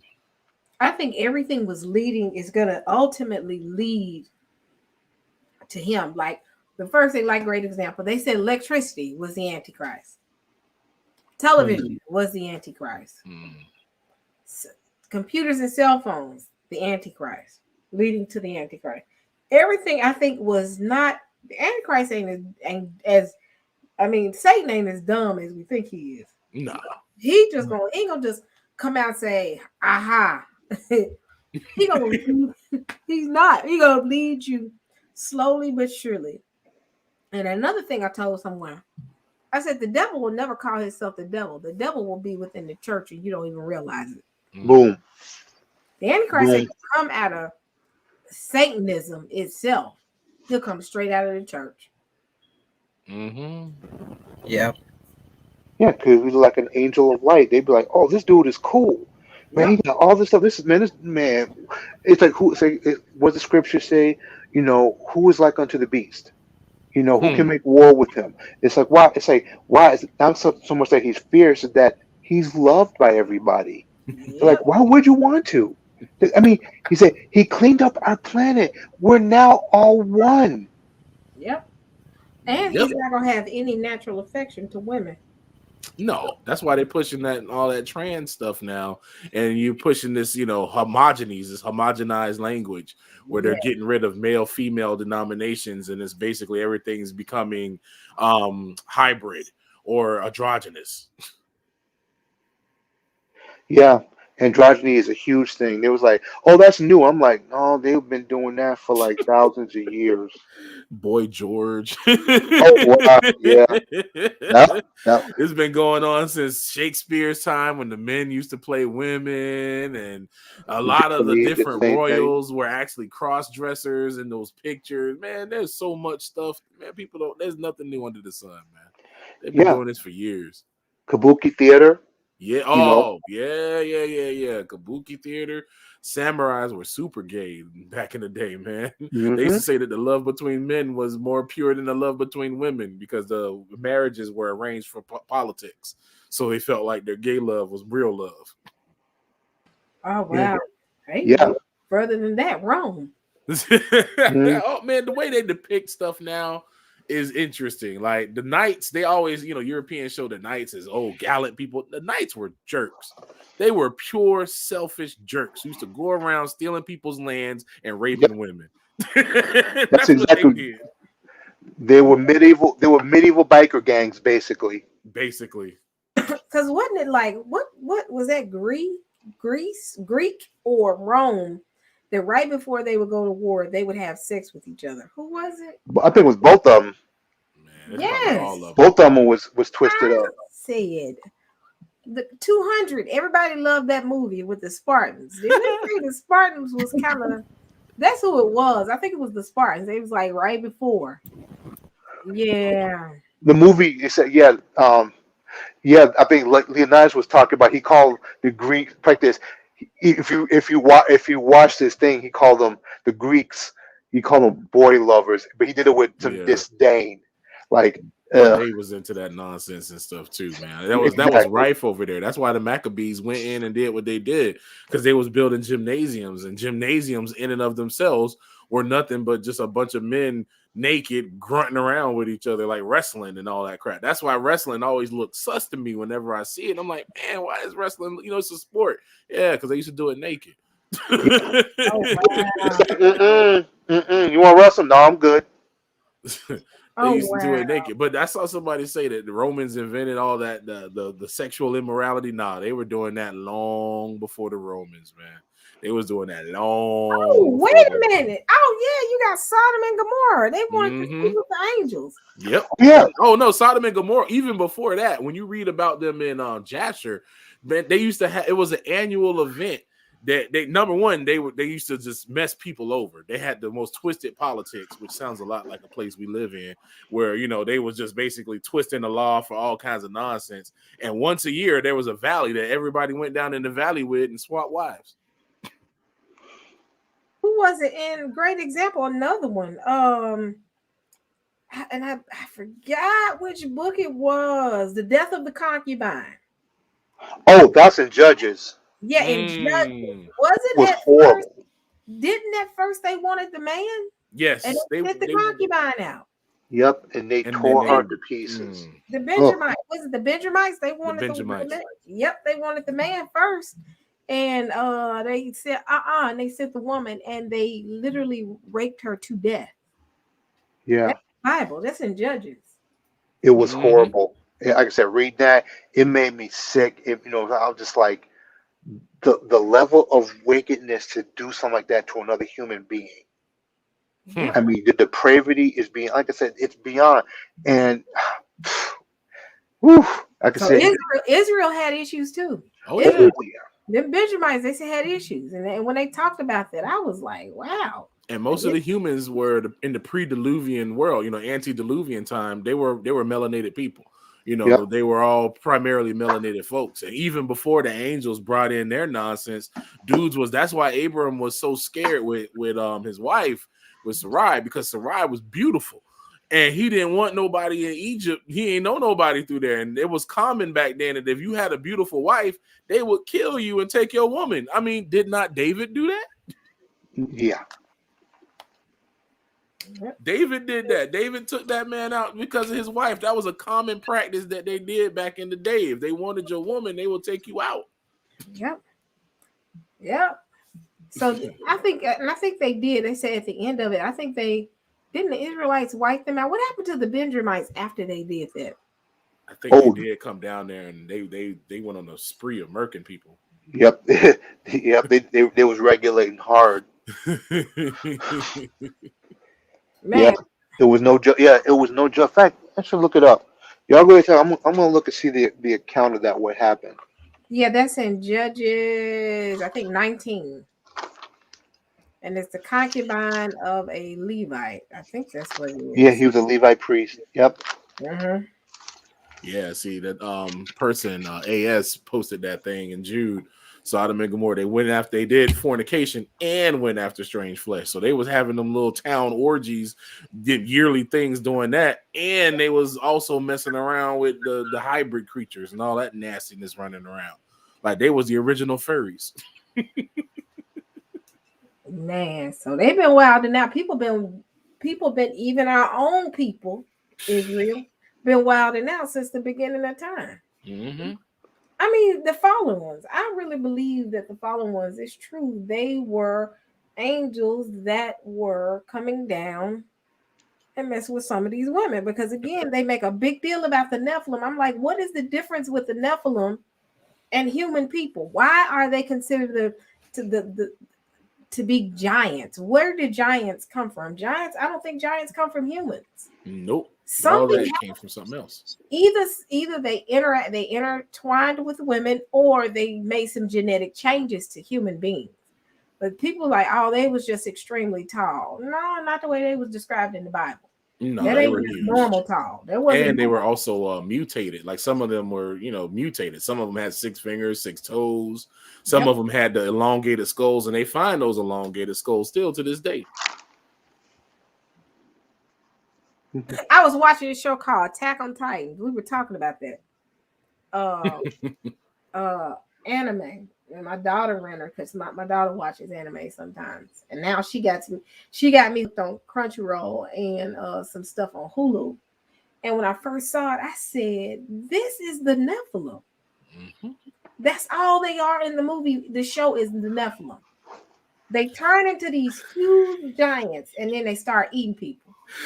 I still haven't seen it yet. I've seen only parts of it. If you haven't seen it, it's a spoiler warning because I'm going to spoil it for the sake of showing people. You already spoiled it yesterday. Never mind. Oh no, it's way more to it than even that. The Titans themselves, when you figure out where the Titans come from, the Titans themselves started. They call it the children of Ymir, because this woman Ymir was basically chosen, and she went out and got infected somehow with this heavenly deity DNA, and from her started spawning all these people with this Titan aspect in them. They were human, but they had this Titan DNA in them that allowed them to do the Titanized stuff and do what the Titans do. That's where the Titans came from. A woman that got in contact with this otherworldly thing and that created these new creatures. Man, that show is. I have not watched it, and I haven't finished watching it because I'm watching something else. But when I watched it, my daughter was like, "Come watch this with me," because she likes it. So we started watching it, and I said, "What's the story behind it?" She said, "Well, they're giants, and they turn. Some stay to be. They are forever. They stay as giants. Some are human, and they turn into giants." She said, "But people are afraid of them because they eat human flesh." I said, That sounds like the Nephilim. Mm-hmm. Yeah. And it took a human for them to make a giant. It's the same thing. Like it's funny. I was just talking to Aerosmike about this earlier.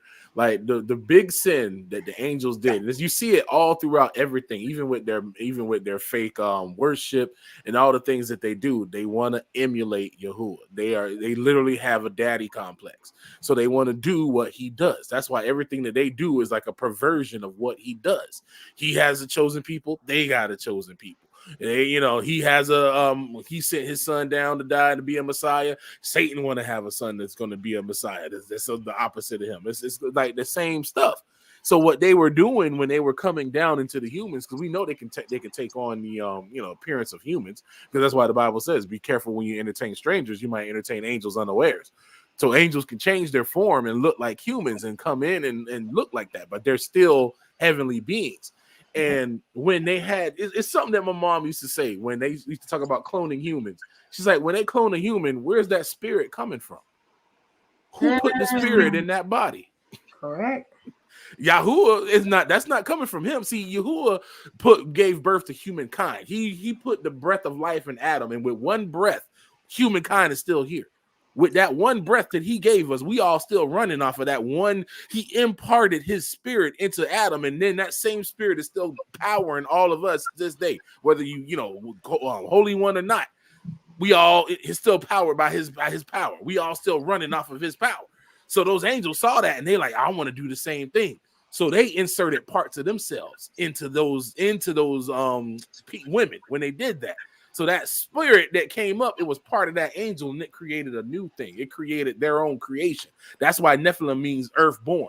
That's why Yah, the greatest insult to them, because they wanted to bring their children up to heaven. Yah's like, no, they'll never see heaven. They're going to stay on earth. That's why they're demonic spirits now, because they're trapped down here. They're stuck down here in this realm, because they were created here by the angels when they inserted themselves into because like when a man and a woman come together, they're one in the spirit. That's why they call it soul ties. So if an angelic being ties a soul with a woman, what's going to be the result of that soul tie?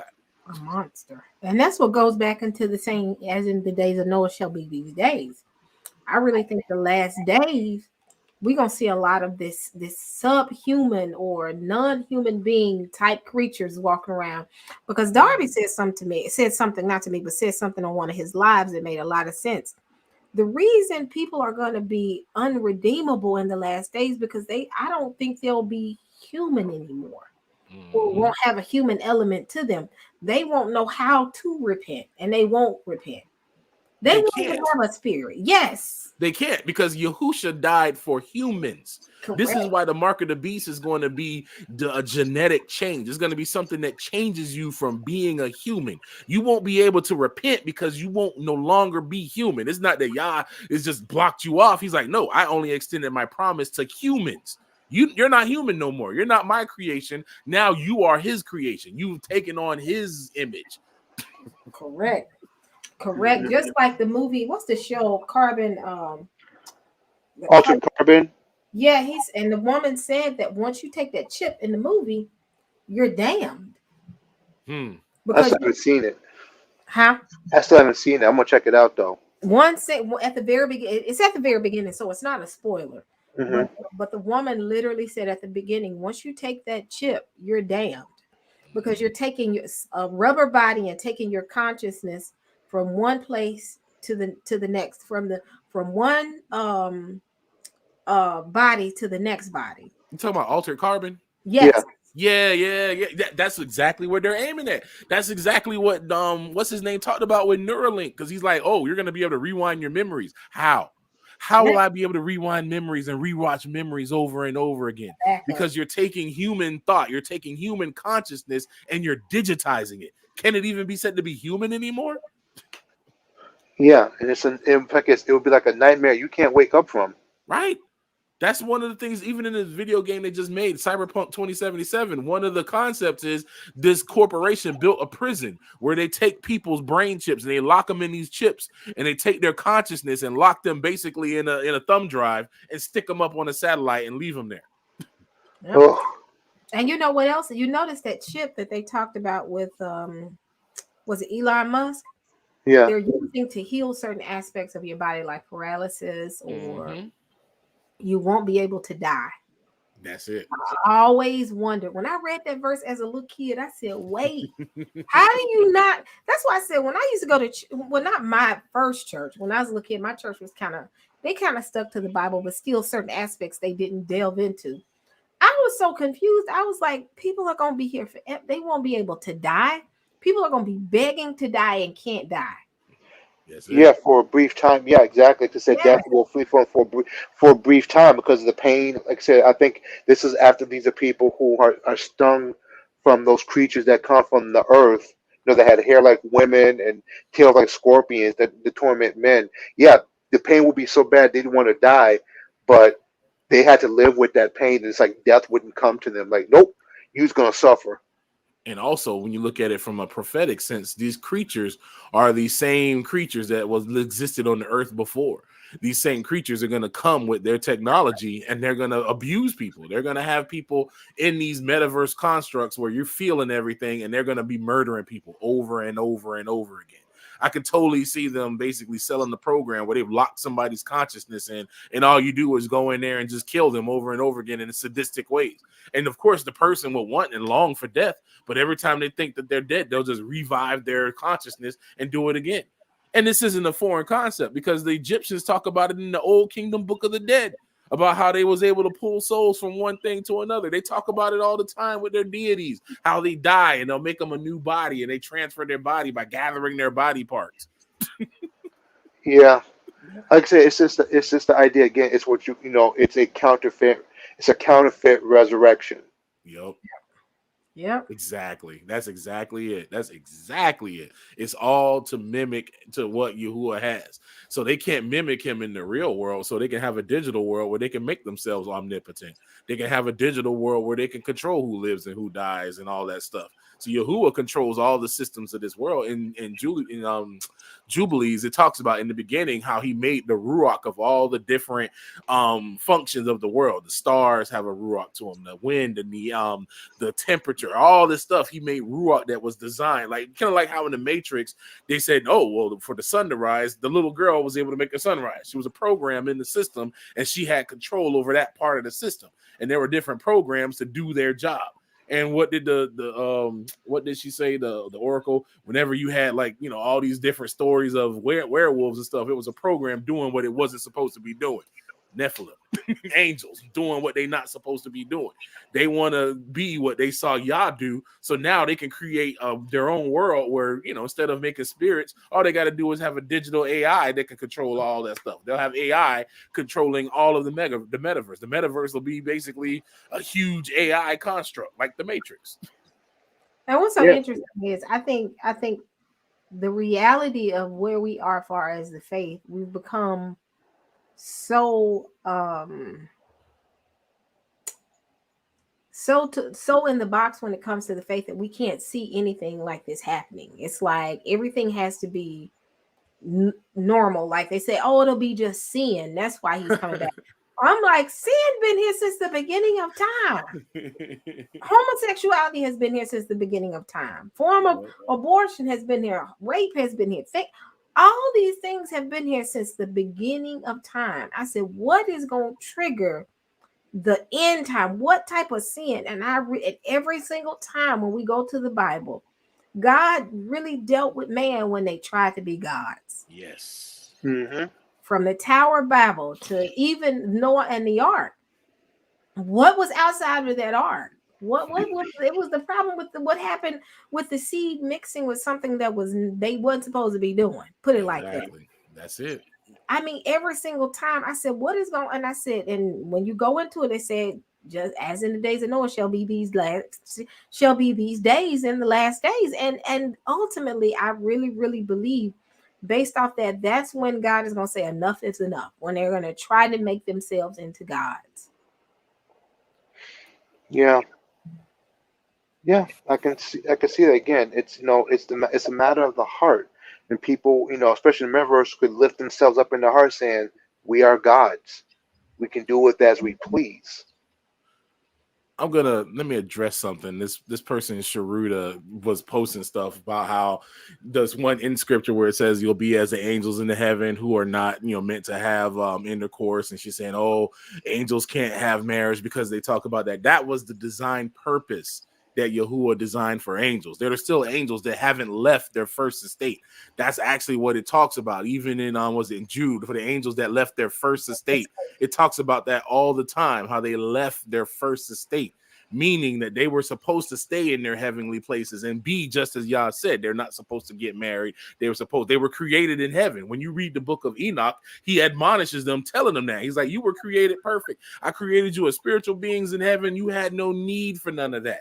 You had no need for any of those things because you were a spiritual being first. He created them as a spiritual being. They didn't have that. That was, consummation was designed for the earth for procreation. That's why when we get our redefined bodies, there won't be any more giving in marriage because we're going to be spiritual beings at that point. But now we're physical beings. But the angels can move from physical to spiritual. As I said in the scripture, where Yah said that be careful who you entertain strangers because you may entertain angels unawares. If you read the book of Tobit, Tobit had a helper that took him along, and that was actually an angel in disguise. Jacob wrestled with an angel. Abraham, when they were going to get Lot, those angels came down and had human form. They all had human forms when they went into, like she was saying, with Sodom and Gomorrah. They were obviously trying to have immoral relations with them because they knew what they were. They understood what they were, and this was something that was going on in the earth.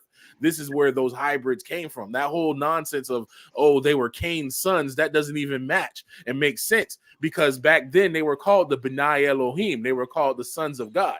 Mankind was not called the sons of God because we weren't the sons of God at that point. We weren't called that until Yahusha came and redeemed us. So then we were able to be found worthy to be called the sons and daughters of God.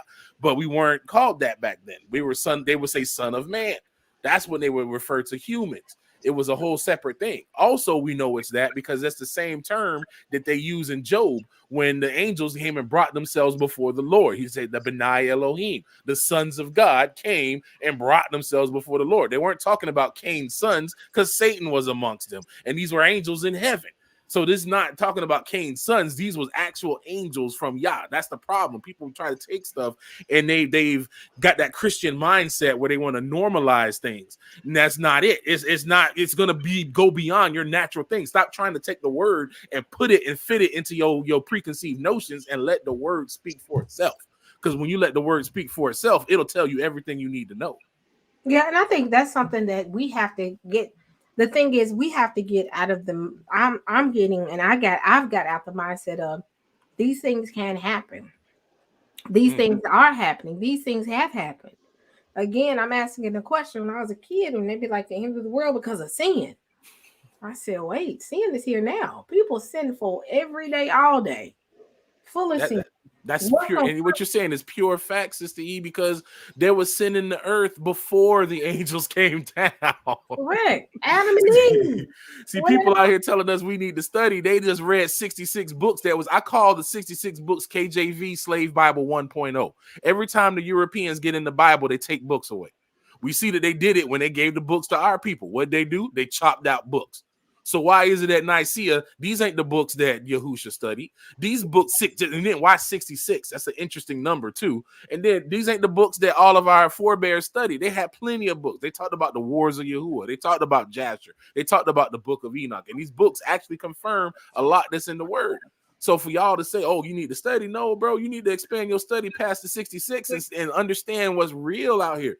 Like these things is real and they coming back, and cats like y'all gonna be the first ones to think that this is Jesus coming back when it's a doggone Nephilim that's been hiding out in this earth, instructing these people in all this technology for years, and they already got this junk set up so they can come back to people as saviors. They did it back in the day. They already did it. This is a plan that they did. When you read about the Sumerians, Ea Enki said that he was a good deity that helped created mankind from the bad deity that wanted to keep wisdom from them. Doesn't that sound like Hephaestus? Was it Hephaestus that gave humans fire and they punished him for giving him fire? What does fire represent? Information. Man, come on, man. Well, all we know is that when the scripture tells us, when when when Yeshua comes back, said he was going to be seen by everybody. His lightning in the east is seen in the west, so shall the coming of the Son of Man be. So, like I said, that's how we're going to know it's him. It's because everybody's going to see him. What's not going to be like, y'all see this? No, we see who? What we talking about? No, we see. I'm like, okay, then that's a fake. When he comes back, everybody is going to see him. Yep, that's gonna be the war. Yep, and that's why he said, "Don't go into the inner room. Don't go into the desert. I'm not there." Right. He's warning them, and that's what's gonna happen. They're gonna come. Any man that comes from the earth that says that I am Christ, I didn't see you in the sky, Doc. We good. Yep. That's right. You ain't put. There wasn't no lightning and no east and west. You didn't part nothing in no sky and come down. So you, nah, you good. I didn't hear the trumpet of the archangel. I'm like, I don't hear no trumpet, so that ain't you, bro. But they're gonna fake they're gonna make a grand entrance. They probably even gonna come down on the mountain, try to fake like y'all. You know what I'm saying? Yeah, I'm like, that mountain better go from north to south, because that's what's supposed to happen when Yeshua when he comes back and steps on the Mount Allah. It splits. It going one part going north, one part going south, and that's supposed to be like the place of judgment, the valley of Megiddo. Hold on one second, brother. Prime One, you're exactly stating the problem. You're telling people to go read the King James Bible. The King James Bible, like I said, already had books cut away. So you're reading an abridged version of stories. So even from the King James, I can even use just the King James Bible. Like I said, that's why I talked about Job, and that's why I talked about in Genesis, because that again was done all in the King James Bible.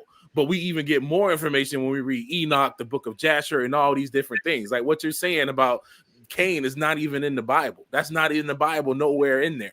That's not in there. It's none of that is in there. But if you would read the book of Jasher, you would understand what happened to Cain and what happened to Cain's posterity. You would understand what really went down and how he founded a whole other people that moved around, but these fallen angels were still down here doing stuff. Like, come on, man. You gotta get past the Christianity blocks and let the word speak for itself.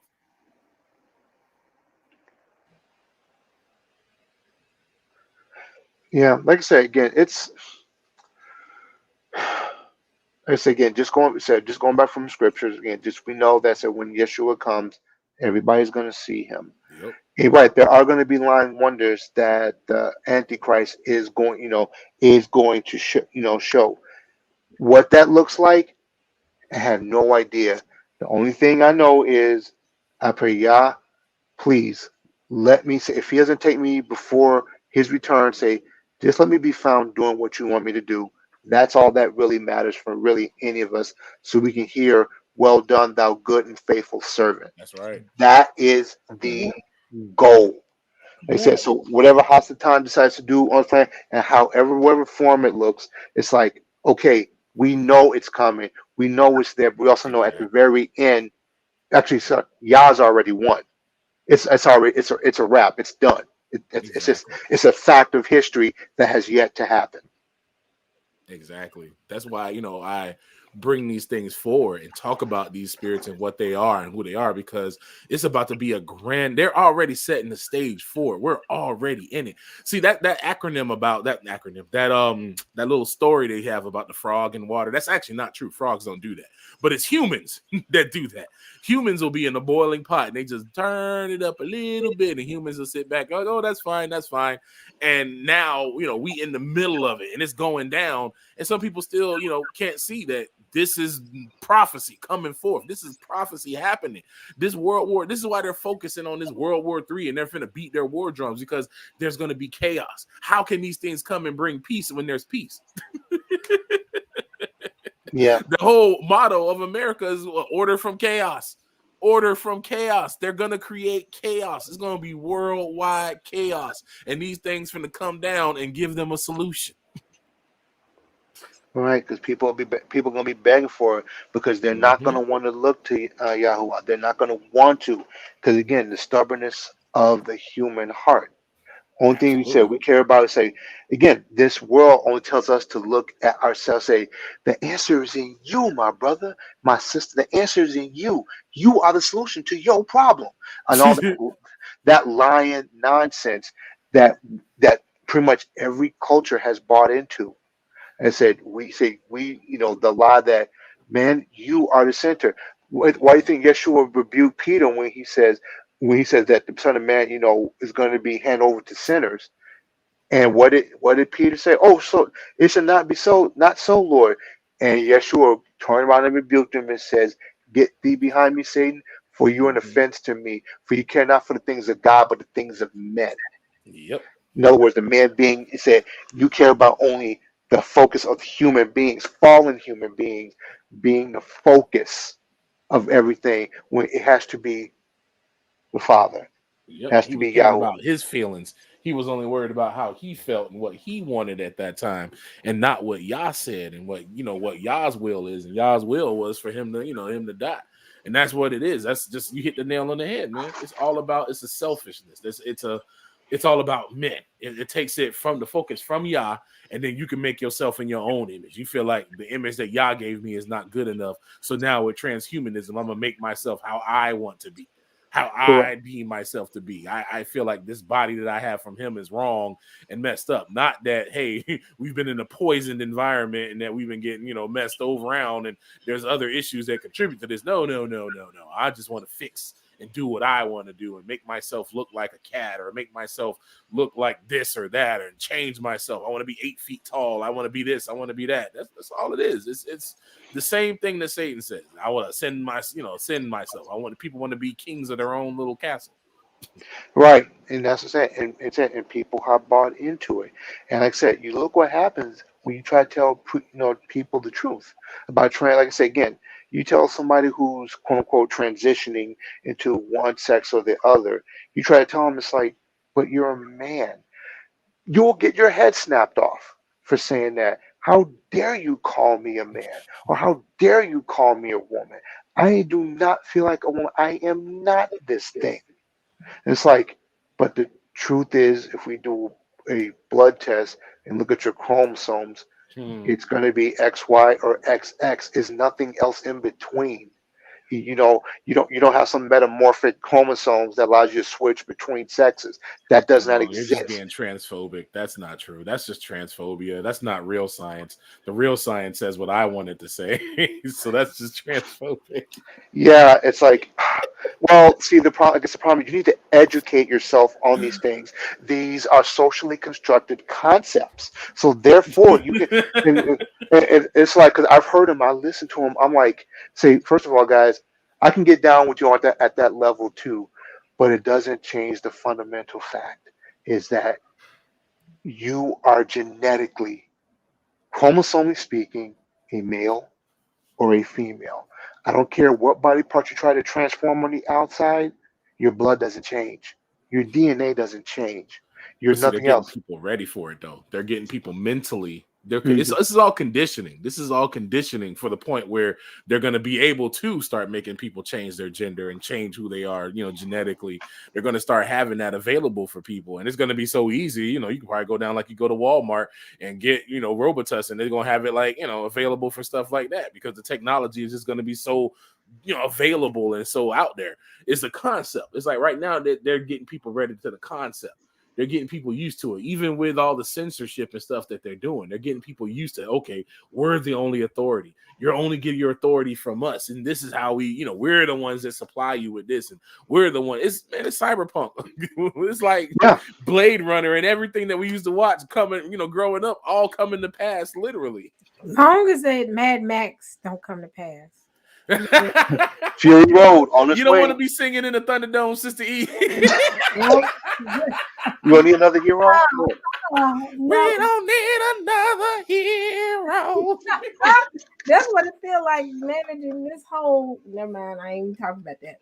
But it feels like the Thunderdome right now, Saints. Really Man, do. it is. All these movies we watch, it's like, is this stuff really about to go down? The way we see it in a lot of this, not necessarily the movies itself, but technology is going to be the downfall of man. That's another form of wanting to be a god. Yeah, it was made. Like I said, see, that's the horror. Said, when you're on the geek squad, the nerd squad, like us, it's like technology's not evil, but it's like, no, the abuse of it definitely Like I said, it's all, only thing it's been technology is used for was basically a way to try to bypass the curse. That's the function of technology. The earth shall no longer yield you its strength. So Yep. what do we have to do? Make tools. Make it. We're gonna make it bend it. You know what I'm saying? Okay, the earth won't give it to me. I'll clone it. I'll make it myself.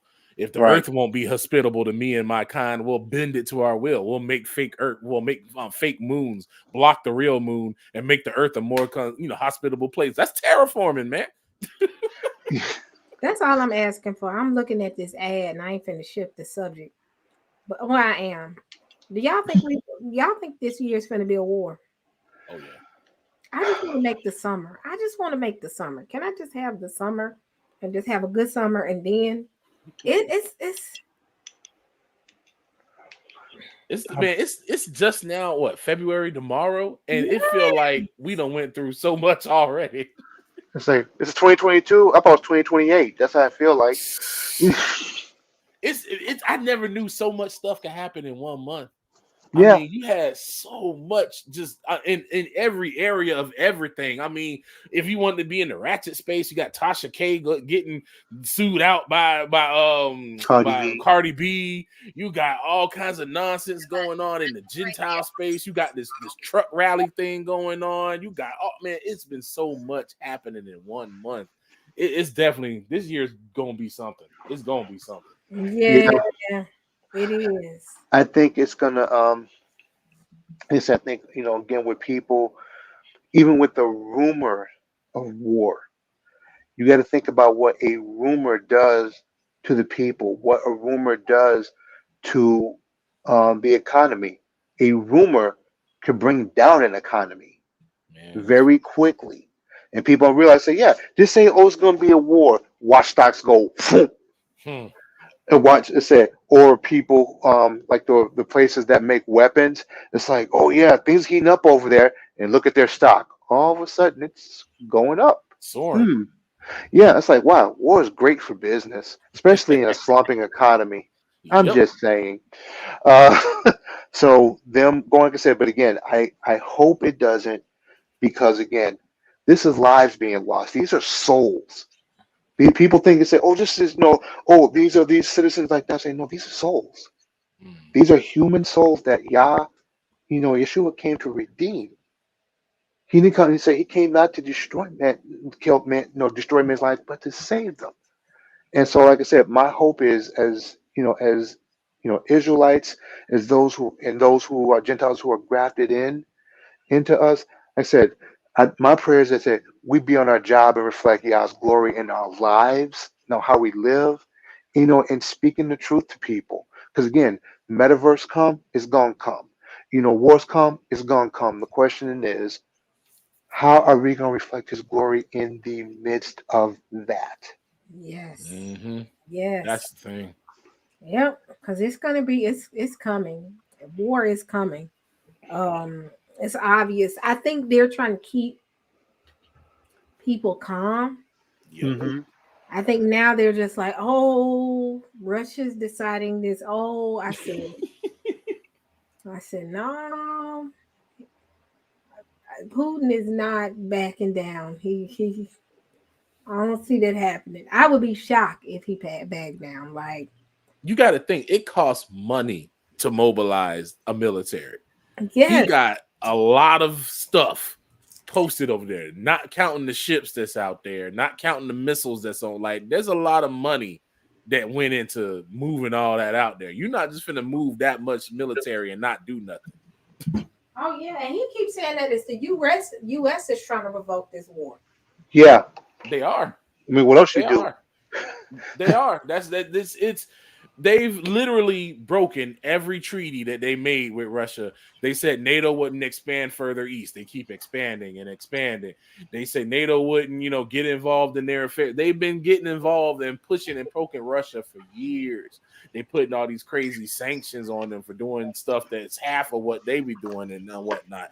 They want to always say, oh, they're doing some human rights thing or whatever because it's some coup that America funded to come over there and Russia be knocking them out. That's why they be mad, because they met that one dude. What was that one dude that they had that Russia locked up, and they were making a big stink about, like, oh, he's not being treated right. He's not being treated fair. Russia is doing wrong. And I'm like, so y'all just gonna act like Julian Assange don't exist?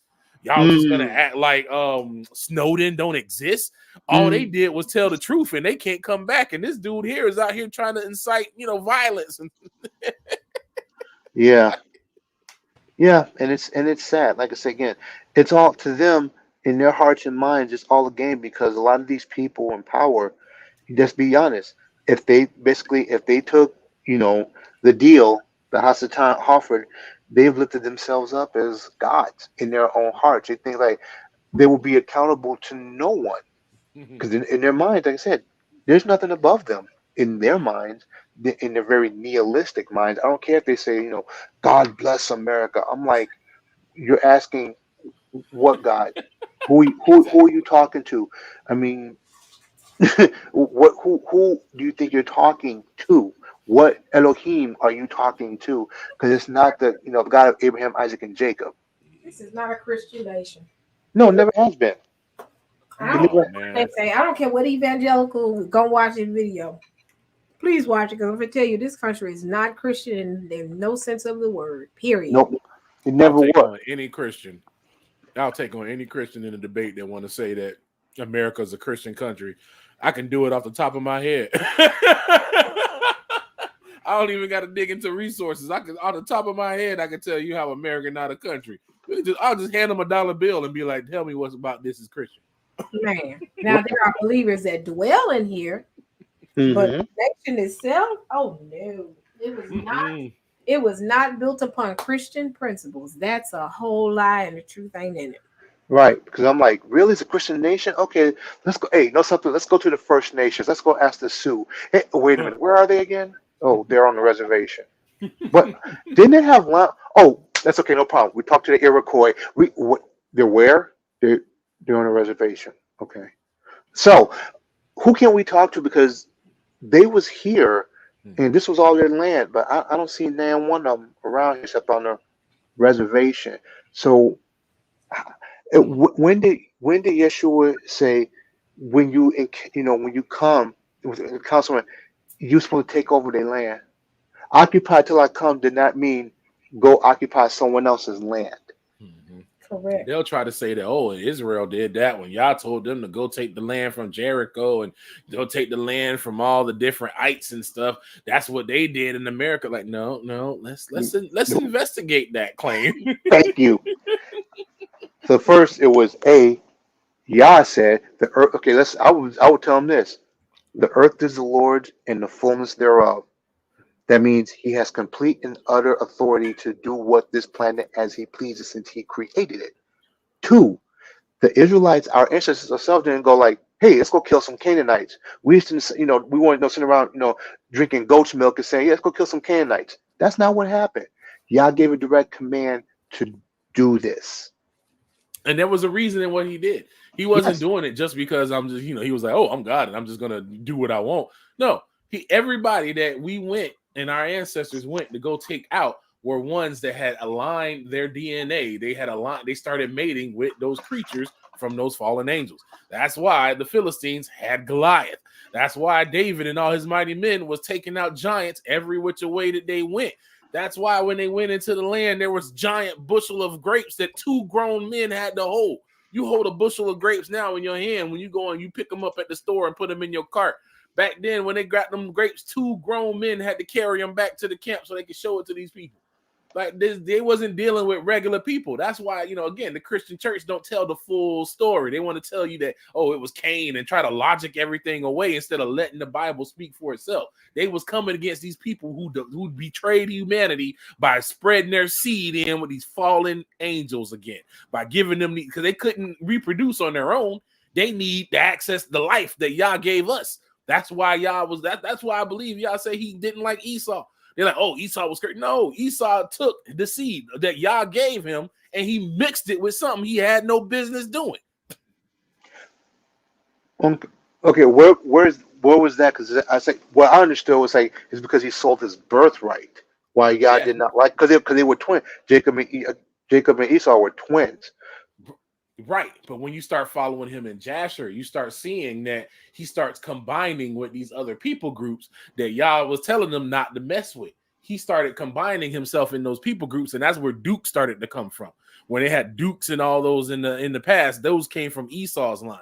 He went over in the Rome and he started mixing in with the more fairer skinned folks, and that's when his line started to break off. And you started getting all these different other folks that have the line of Esau in them, because he started mixing with people that Yah told him not to mix with. That was like something that he used to tell him to do. I forget which king it was, that when they had came back and they started reading the law, and they was like, oh, Yah told us not to mix. They had to send away the wives. They had wives and kids with these women, and they had to send them away. That they was like, we ain't supposed to mix with these people, and they sent them away. Like this, it was a serious thing that Yah was telling them, like, don't mix with these people. It was a serious reason why. He knew that, number one, they would assimilate in their culture, because look at what happened to Solomon. He was solid and then got all the women around him, and now he out here sacrificing and doing all that craziness because he following after the women he married. That's why Yah told him not to do it, number one. And then number two, he wanted to keep the generations pure. He wanted to keep his creation pure. That was really, this whole thing in the Bible is all about seed. That's one of the first things he tells Adam and Eve. He's like, it's going to be enmity between thy seed and her seed. His DNA and the snake of everybody that carries this snake DNA, there's going to be a war. And it's not just a philosophical thing. There's an actual serpent seed that's been running around and doing their thing, and that people been mating with these creatures and getting in with these things, and y'all been talking about it all through history. This is why we get these Nephilim. This is why we have these giants and all this stuff. It wasn't just a happen chance of things. Like, these is real creatures that existed, that was real things, that all these different cultures talk about the same creatures, the same thing. They all just have different reasoning for them, but it's the same thing that y'all talk about even in the word. How even he talk about Leviathan and these great creatures in the depths and all this stuff. All these creatures existed. And y'all knew that there was a certain seed that was coming and running around parallel to mankind. There even is a study, when you look up in genetics, they say that mankind made it with an unknown ancestor. There was something running around during that time that y'all knew was messing around with stuff. That's why he say that he gave the parable of the man who went out and planted seed. Then he came back and found out that somebody came and ruined it. That was a multi-level parable. He was also talking about humankind and creation and earth. Y'all created the earth. It was perfect. And then he left it to how it was doing. And them fallen angels came in and thought they knew better, and they messing over his creation. That's why he said, I'm going to come back and get who's mine. And all the rest of them, that y'all want to follow them. That's why he said hell was created for Satan and his angels. But if you worship them and you acknowledge them as your God, then you're going to go where your God go.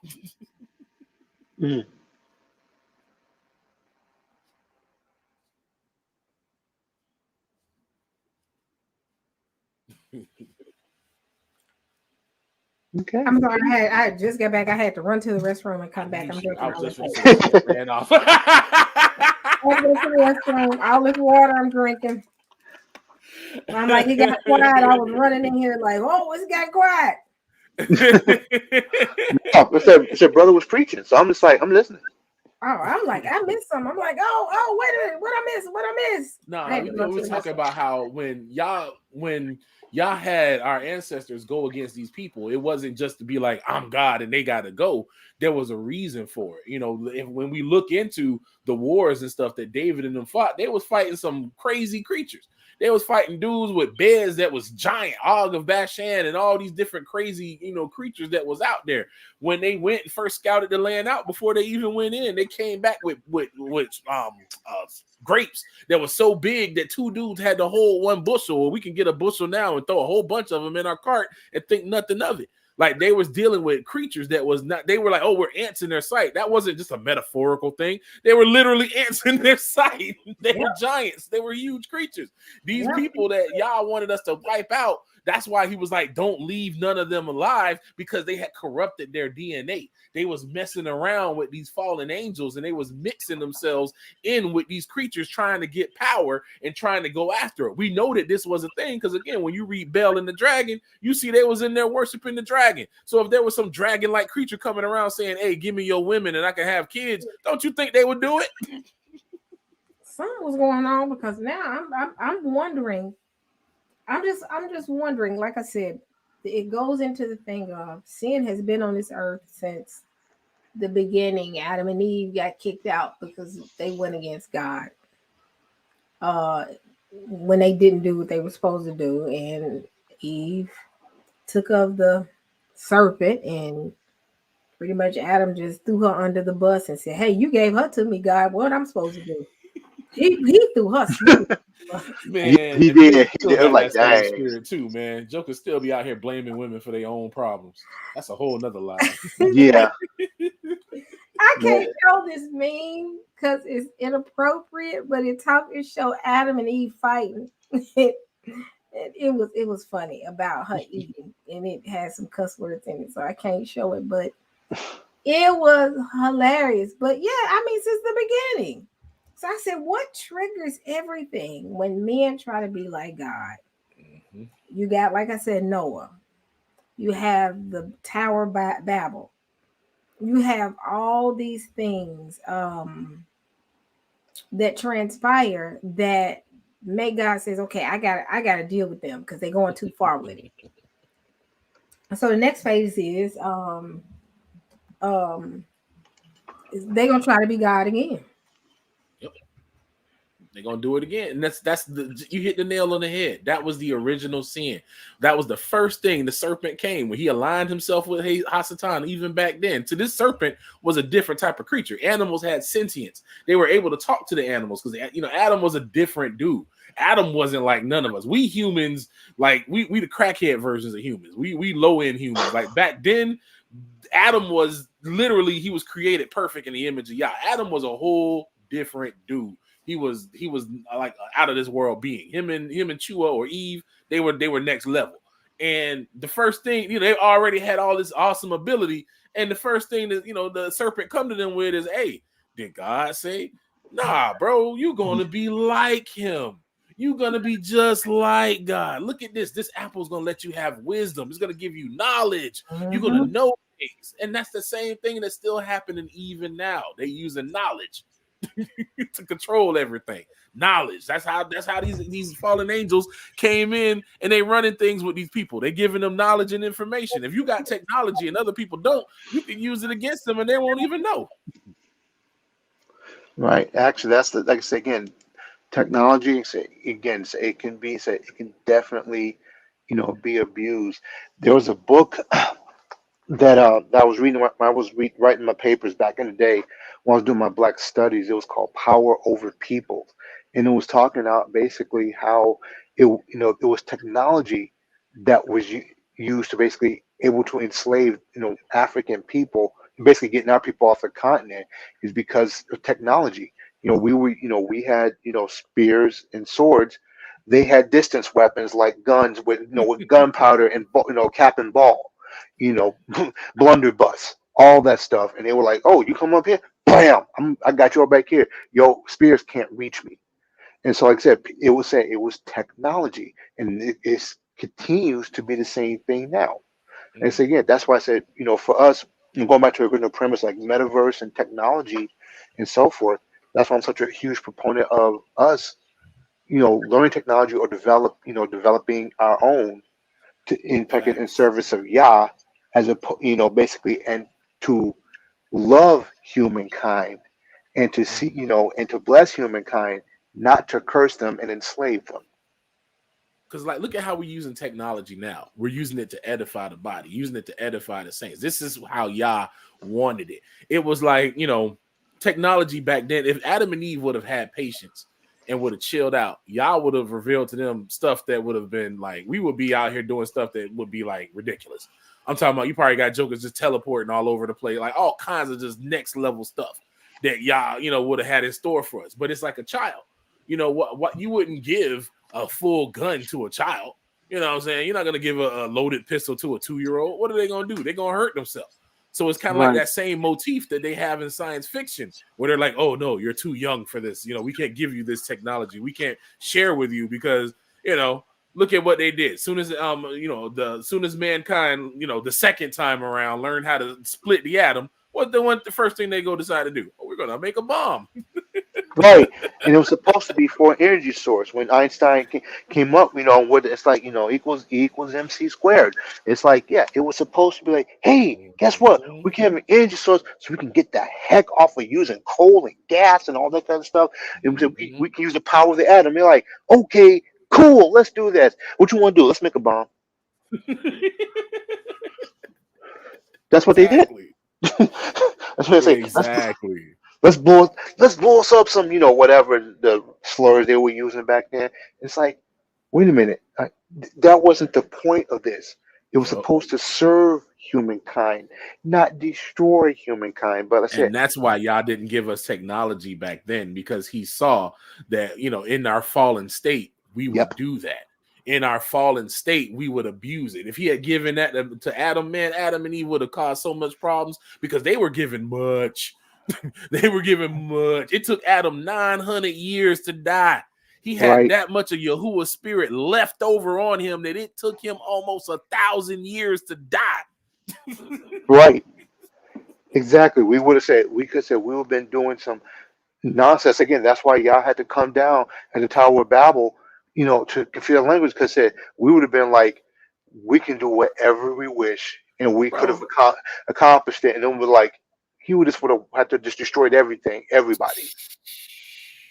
Man, they be trying to be like Yahuwah so much. When you read the story in Jasher, you find out that another one of the reasons why Ham made Noah upset was he stole something from Noah, along with the rod of that Adam was given. This rod that Yah gave Adam when he left the garden.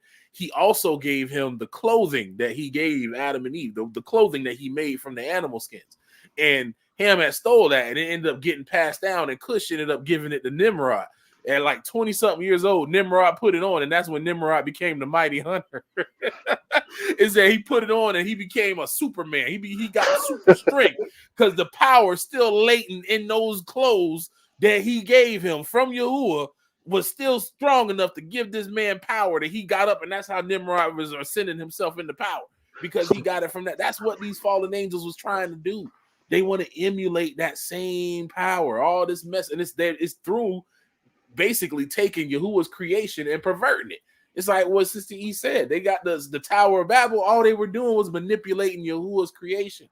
I believe it was like what they got going on in CERN. They was trying to break through a field to get up there in the heavenly realm, to get up past that firmament and get up in the heavenly realm and try to cause problems. They weren't going to win. They were just going, it's kind of like, when you get roaches or you get like rodents in your house. It's like, oh, look at these rats. They done bit through this, and now I got to go and clean this up. So basically, Nimrod said, by the power of Grayskull, and became He-Man. Hey, real talk.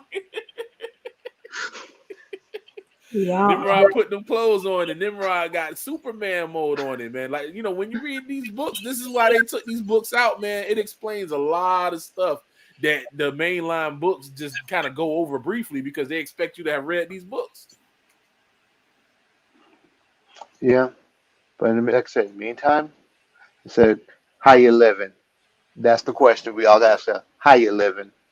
That's a good point, Jay Hostile, too. That's why y'all said, in the day you shall die. Because a day to the Lord is like 1,000 years, and Adam didn't make it to 1,000 years. He died within that day. I never thought about it like that. That's good. That's a good observation. Thank you, everybody, for your super chat. I missed the other person who gave, but thanks, Cecil, for the super chat, and I can't get to the other person, so thank you. Y'all have had me laughing. Y'all have really had me laughing tonight. Talking about the superpowers. Yeah. I mean, there was a lot of stuff going on in the Bible, man, that, Christian churches just kind of looked over. Like, Elijah outran a chariot. Yahusha teleported through a crowd of angry people. Man, who was it? Was it Philip? He teleported. Yep, Philip teleported. It's funny. It's like that in teaching, my son the scriptures. Again, kids like superheroes and so forth. I said I took him back to scriptures. I'm like, okay, all right, man. Let's look at this. You like superheroes? Like, yeah. I'm like, okay, cool. You like the Hulk? Yeah. Let's look up a man named Samson. Man named Samson, who literally took a jawbone of an ass and slew people with it. He was that strong. He tore a lion apart. And at the end of his life, pushed two pillars apart. You want super strength? Let's look at Samson. That's a real person. See, you like the Flash? Yeah. Let's talk about Elijah. Elijah, who outran basically war horses. Human beings cannot do that. If we try to run as fast as a horse could, our bones would break under the stress when we hit the ground when we're running. Yah did not allow that to happen. Our hearts would explode. His heart kept going. Someone like said, Yah has that power to say, people again, people who are teleporters. Say, let's look at Philip, like you brought up. I was showing them, it's like Yah gives people abilities to do certain things, but it's for His glory. That's right. Not for ours. How else did David and his mighty men fight these giants? I mean, you got 12-foot, 15-foot tall dudes. You know, these cats is carrying a spear around that's the size of a weaver's beam. I don't know if you've ever looked up the size of a weaver's beam. There was one thing that Perry Stone did back in the day that I liked, is he did an actual demonstration of what Goliath's equipment looked like. And it was ridiculous. It was ridiculous. And for him to be carrying this around, he was skillful. That means he was fast with it. That means, you got a spear and stuff. You can't be slow with it. You can't barely carry it around. That means that he was so comfortable with it, he could take that thing and flip it around and do some work with it. Like, how you fighting a dude like that? This dude, 15, 16 feet tall, got muscles that's as big as your body. How are you fighting these creatures? And yet our people went through them cats. We ran through every last one of them and got rid of them. We was y'all's exterminators. He's like, hey, I'm going to use y'all to clean up these rats that done ran up in my kingdom. Like, they had to have special, they was running with some stuff, man. They was running with things that I believe Israel didn't put out. And they kept it secret because, hey, you don't tell everybody everything. Now, that's the thing. We nowadays we done forgot how to be smart. We got to move smart now. You can't put everything out there. You know what I'm saying? If y'all give us these cheat codes again, we can't be out here telling everybody what it is and what's going on. You just gonna see it how it happens. We're not anime characters that explain the move. Did you say cheat codes? Did you just say cheat codes? I got that from my man over there at Salt of the Earth. My man over there, he call them cheat codes. I like that. Yeah, spiritual up, down, left, right, B, A start. My man E breathing them over there. He call them cheat codes. I'm like, hey, that's true. Because that's kind of like what it is. Like, they thought they had Yahusha. Yahusha's like, nah, I'm finna fold time and space right now and get away from y'all cats. Yeah, and hey, Nicole, what's going on, Nicole? Man, let me tell y'all something. When we get done, I'm gonna give us 5 more minutes. I just dried my favorite pajamas. You just what?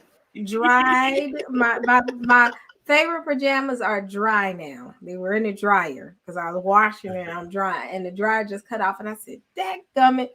As soon as I open the dryer, there they go, my favorite pajamas. I said, "Oh, it's on tonight. I'm finna sleep hard." They got the little footies on them. These pajamas I've had these pajamas for about. They just pajama pants for about. Ooh, geez, I've had these for about 75 years. Oh, they probably comfortable.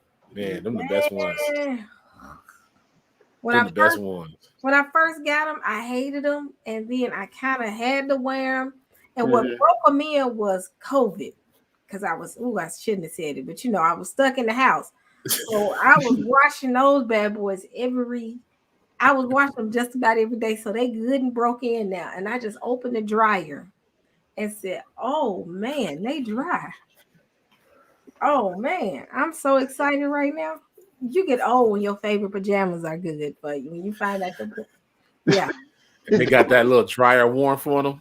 Yes. And see, I have meetings in them. I have a blouse on top of my favorite pajamas on the bottom. See? Nothing wrong with that. Man. See, you got the Gain sheets, right? The Gain dryer sheets? I got I have is it Gain? Yeah, I have Gain. Yeah, see that now it's perfected once you have that. I can either confirm or deny that I've had meetings in the bathroom before. I have, so I'm just gonna be honest with you. And I just always Just pray make sure you stay muted when you do.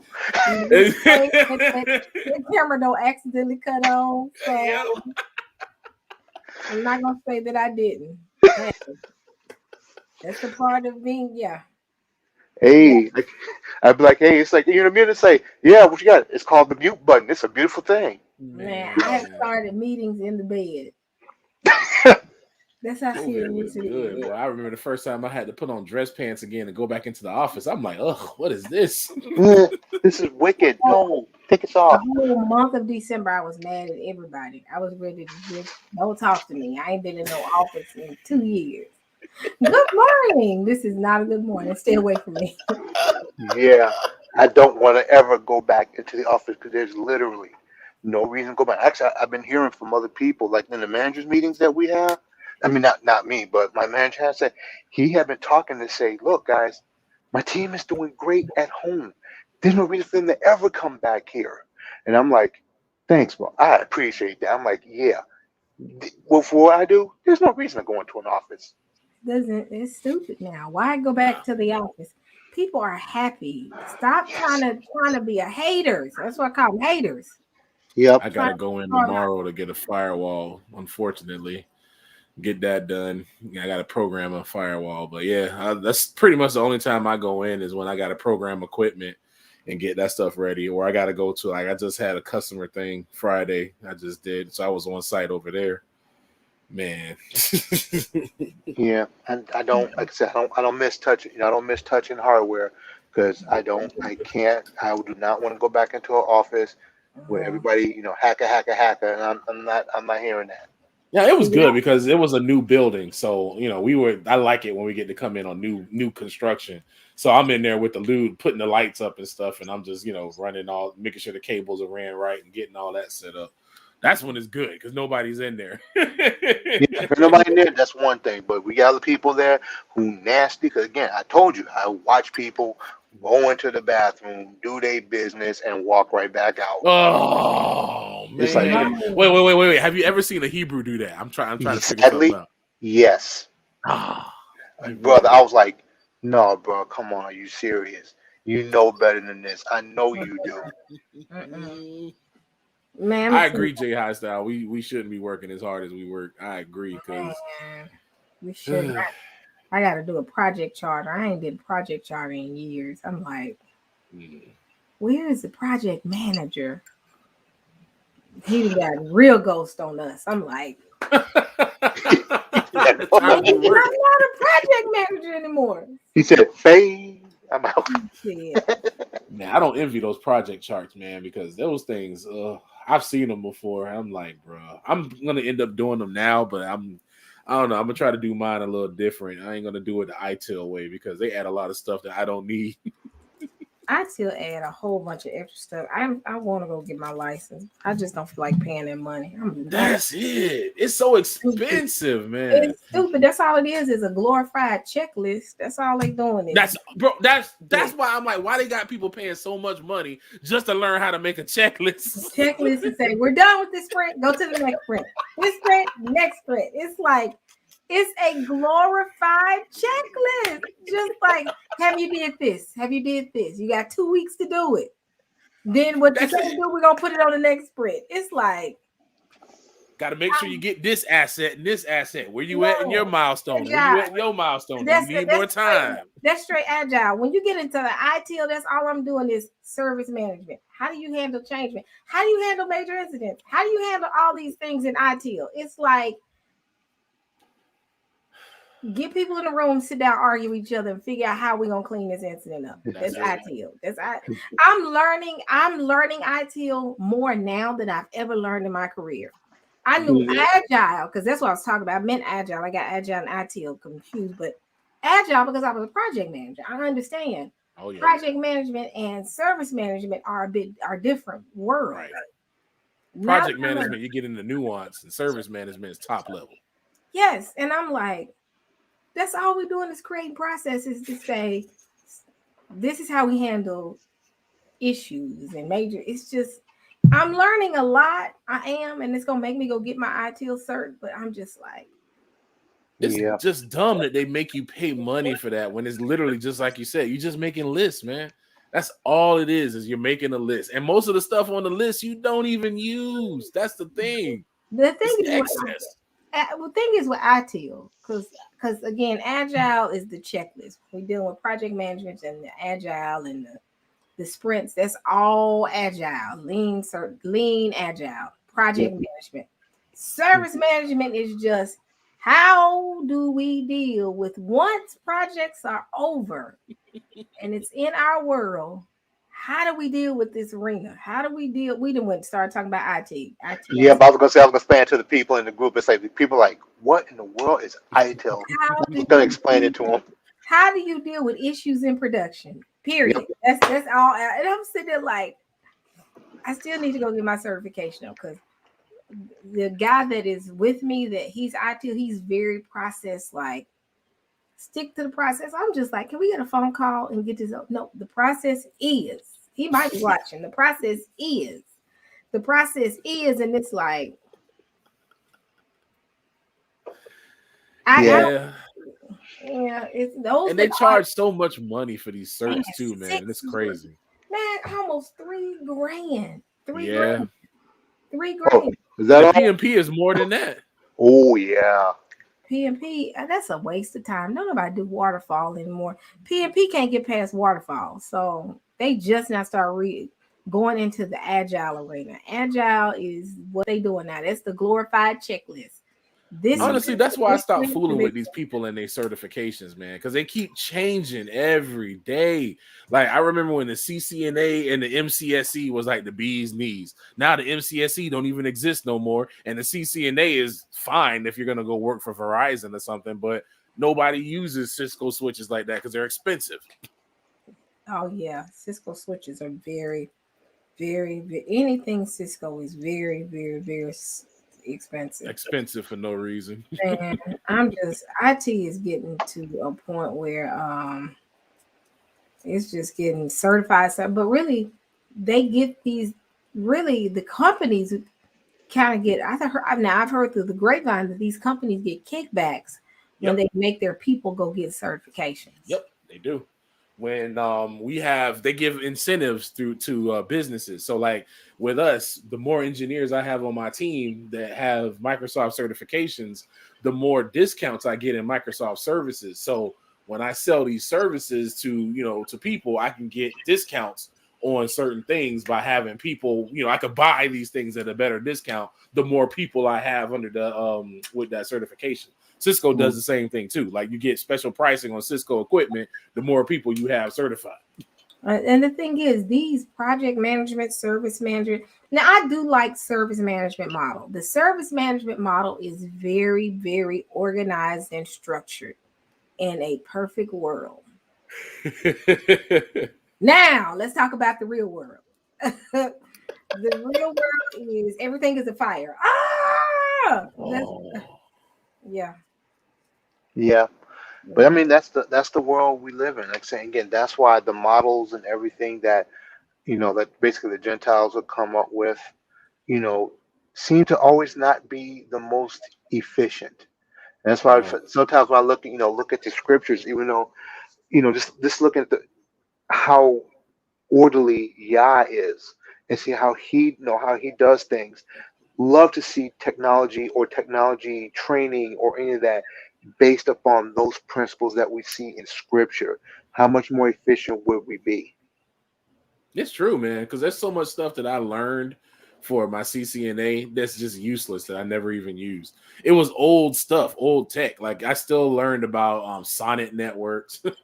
And I'm like, that junk, even back then, this was like 2010. Even during that time, that junk was like an old thing of the past. I still learned about OC3s. Well, OC3s were still running in some place. OC3 is a type of connection. It's an old, fast internet connection. I'm forget some people may not know. It's an old internet connection that companies used to use back in the day before they had like high-speed internet. It was like T1s were the ones that replaced the OC3s. T1s were like 1.25 megabytes, and that was like, 1.25 megs.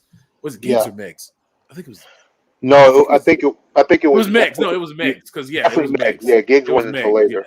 Yeah, it was Megs. And you also got 24 phone lines off of it. So that was like the bee's knees in business, but they were expensive. Man. Super expensive. And it's just crazy how they've just designed all these systems to get money. That's all it is. Like everything they design in all of their systems is just to extract as much money as possible. Man, when I tell you service management is the new hot buzzword now, everybody is service oriented. Service strategies, service design, continuous improvement, transition, service operation model. Oh my God. It's like, Because we don't build nothing right now. It's everything. This is a service economy we live in. That's it. That's exactly it. It's a software as a service economy. Everything's SaaS now. Really, Adobe started it when they started taking all their stuff, and you couldn't buy Adobe Premiere and Adobe Lightroom anymore standalone. You have to buy this Adobe monthly service nonsense. And everybody's pushing for that. Like even with Azure and AWS and all that stuff, it's all service. Service model. That's all we're following. It's a service model. We're Yep. moving out of.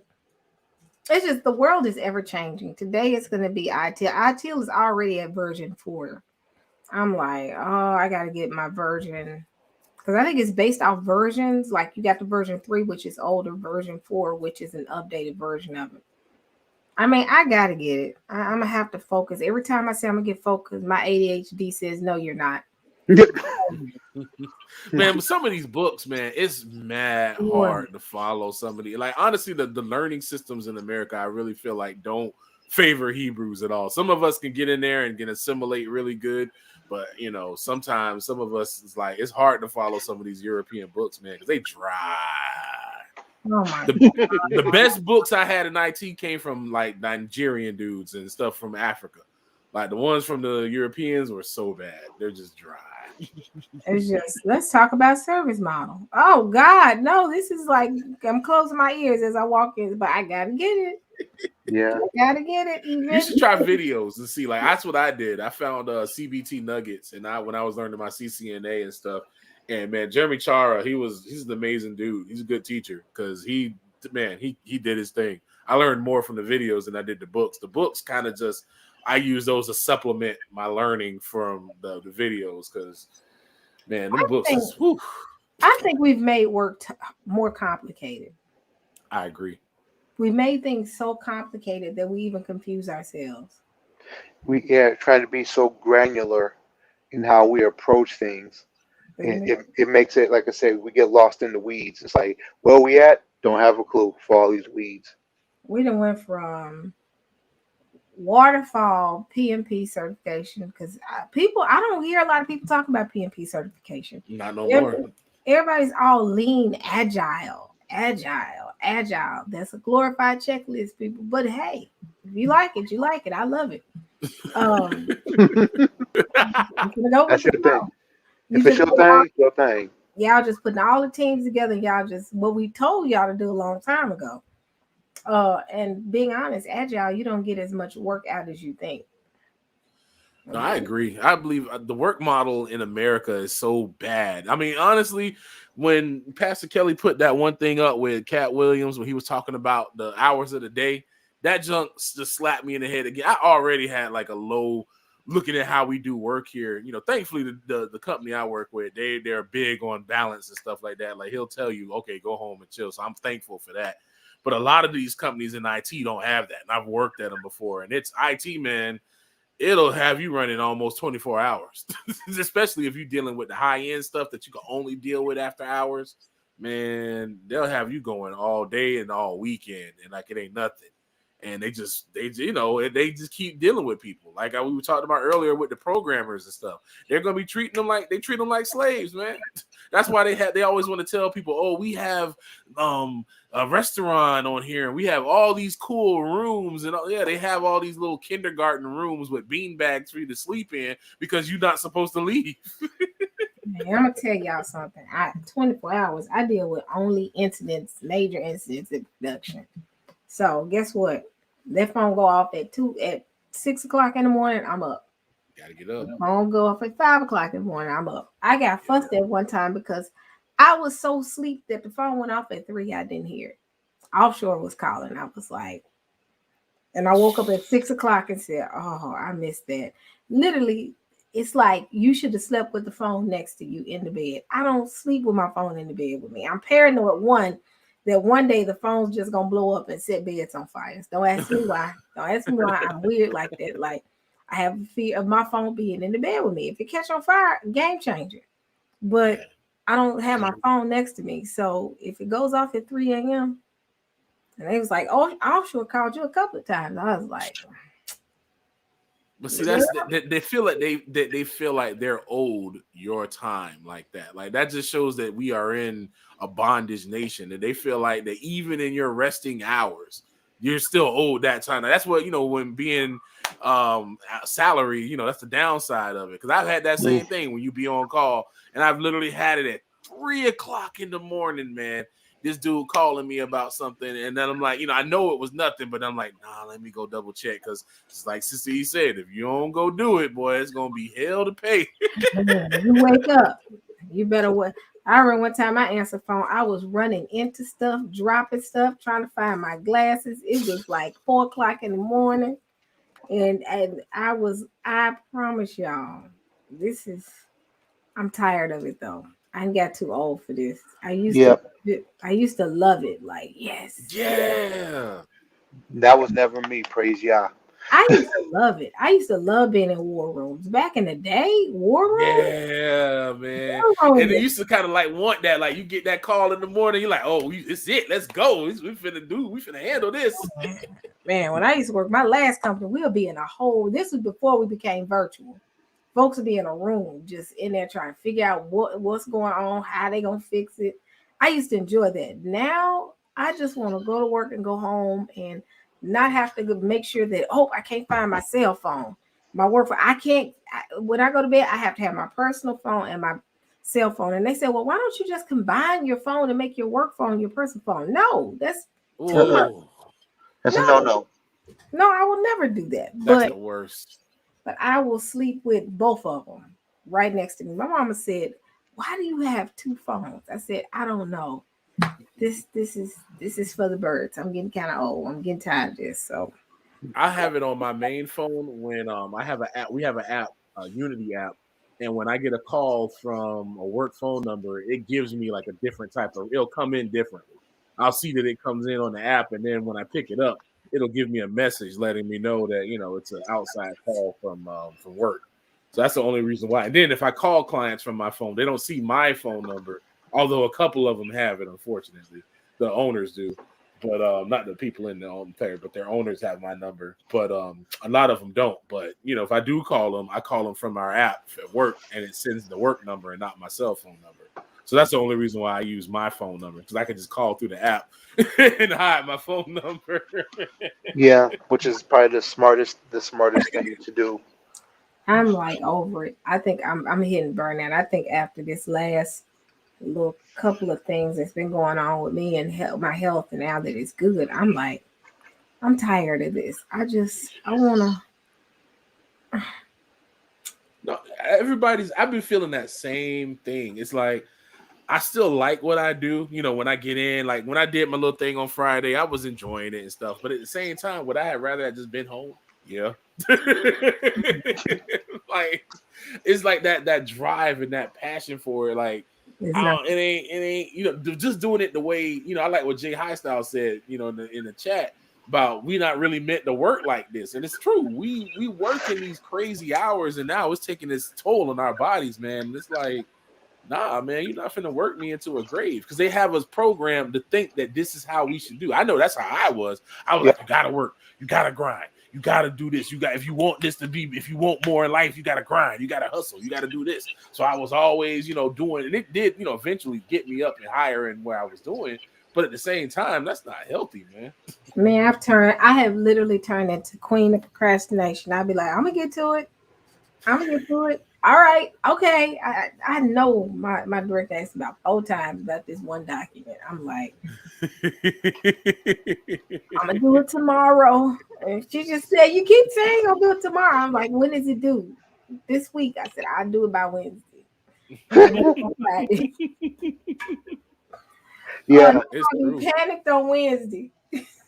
It's I don't, you know, and it's Oh, between, you know, the stuff that's going on in the world, and I'm like, you know, if I'm a grind, okay, I'm gonna do this, but what good is it for me to do all this and put it in the bank, and then the bank closed tomorrow and I can't get my money? right. So, you know, just so whatever you're doing, like I said, do so as unto, you know, unto Yah, unto Yeah. Elohim. Yeah, and so that's why I say again, I'm gonna be, well, I'm trying to eventually transition, you know, from what I'm doing now into becoming a full stack developer. Yeah. You know, hopefully within the next year or two. And for those who don't know what full stack developer is, that's somebody who actually does both the client side of web design and web development. They do the program like the JavaScript and everything that you see on your screen, but they also work on the back end on the servers that's serving the web pages where there's more programming that has to be done, like either with C# or JavaScript, Angular, or React, or whatever, something like that. And yeah, that's hopefully what I'll be doing. Yeah, man, that's good though. I mean, because then you can get on your own and do your own thing. Because, you know, I agree with like what Rohan Rohan said. Like, you know, the work hour week that we have, you know, they take all our hours and then some during the day. There's really just 12 hours in the day. They say, oh, Yeah. there's 24 hours. So then when they take your 8 hours of daytime, you know, then you don't feel as bad. But you got to look at it. When you get up to go to work, at least this is how I used to go to work. I used to get up at the butt crack of dawn, get up, get out there in front of that traffic, get there at work at 7, 8 o'clock, work all day, work more time after hours and all that stuff like that. Because there's some stuff you got to do after hours. So you come home, it's like 6, 7 o'clock. It's in the evening. You can't do nothing. That's been your day. And then sometimes you still got more stuff you got to do from home.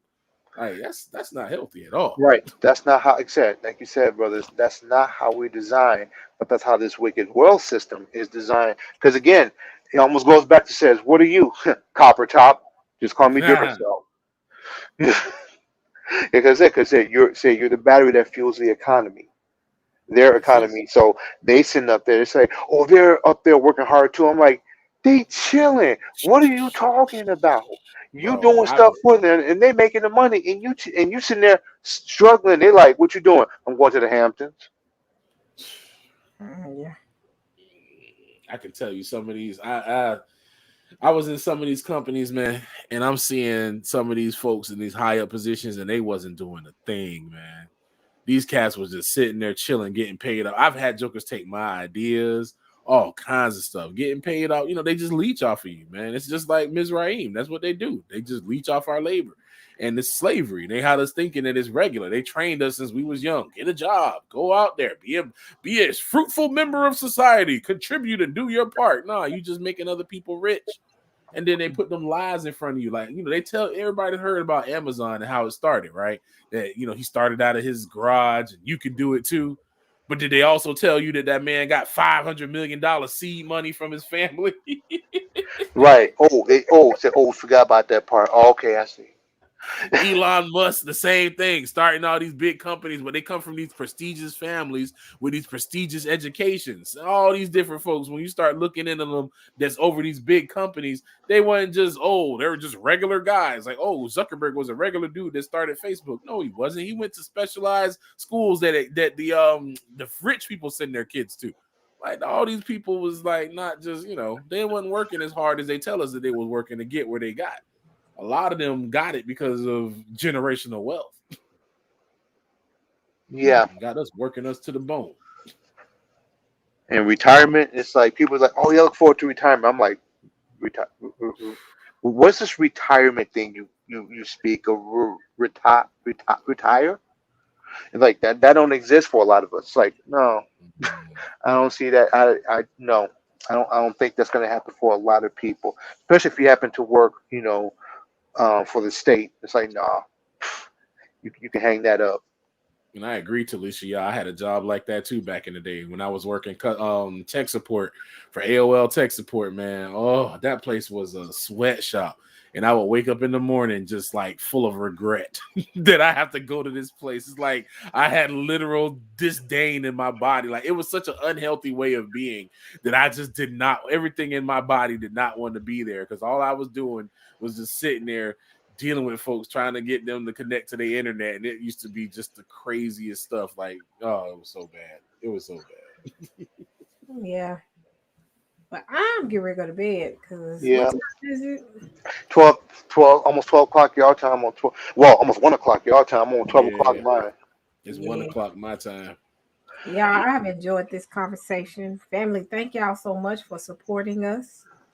Make sure y'all subscribe to everybody's YouTube. Big Red, tell everybody where you are. And next, Aerospike, you tell people what you get ready to do. Big Red, same channel as my name and stuff. Out here talking about all the weird stuff in the world. Same stuff we talk about on here. No. Make sure you put the link in there in the chat, so people can subscribe to your page. So Aerospike, what you getting ready to do? Have you started your page yet? Nope, have not started a page yet. I don't know when I'm going to be starting the page, but when I do, like I said, I will definitely be letting you know and dropping links and so forth, because I don't have any content right now. I'll be like, what are you going to talk about? Randomness, space stuff, and that's about it. And everybody would enjoy that. Yes, sir. So basically, I'm hearing hint. Okay. People enjoy that. It's all whenever you're ready, because it's fun having a channel. You ain't got to really have anything to talk about. Just start a channel and work from there. Yeah, nobody want to see my mug though. Like I said, we can look at you, me, and that's all. No. One of the things with me is like, I'm a perfectionist, so I want to have this and that and this and that and this and that. And one thing that just got me going is just start. Just get out there and just start. So that's why, like, my early videos, I didn't have the thumbnails and stuff proper, and I was still getting things ready and how I wanted to do it, because I'm like, you know what, I'm not gonna sit here and outthink myself out of doing it. I'm just gonna do it, and I'll figure out the rest of it as I get there. That's what you gotta do. Just start, you know what I'm saying, and just let the Ruach lead you, because we all got something to say, and it's all needed in the kingdom. We need to hear it from Hebrew perspectives. Yep. Okay. Yeah, because like I said again, I know we all don't see eye to eye on certain matters and so forth. And I'm the type of person, I'm like, I'm the peacemaker, not the peace breaker. Or I try to be, at least. But see, that's the thing. That's the thing, and I liked it a lot, because this is how we do things. And even when I watched these lawyers, when they were talking about like all the different cases, they didn't all agree on all the things that they saw in the trial and broad approaches, and even from how they would approach it. And it was just like, awesome seeing them. They would go in, and it's kind of like what we'll do. We'll say this little thing, and we're like, oh no, I see it this way. Oh, I see it this way. Ain't no love laws, ain't nothing. Like, me and Sister Eden argued about a TV show. That's the homie. What was the TV show? What was the TV show we argued about? It was that one, that all black Western. Yeah. Oh yeah. Where do they fall? Yeah, that one. We argued and we let it go. That's how you supposed to be. Yeah, man. It ain't no big deal. See eye to eye. We ain't gonna always see eye to eye. That's fine. That's good. Because that's really good. You need that in your friendships. Y'all need to. I tell everybody, a good friendship is when you can argue one good time and then y'all say, okay, we're done arguing now. Yep. That's a solid friendship.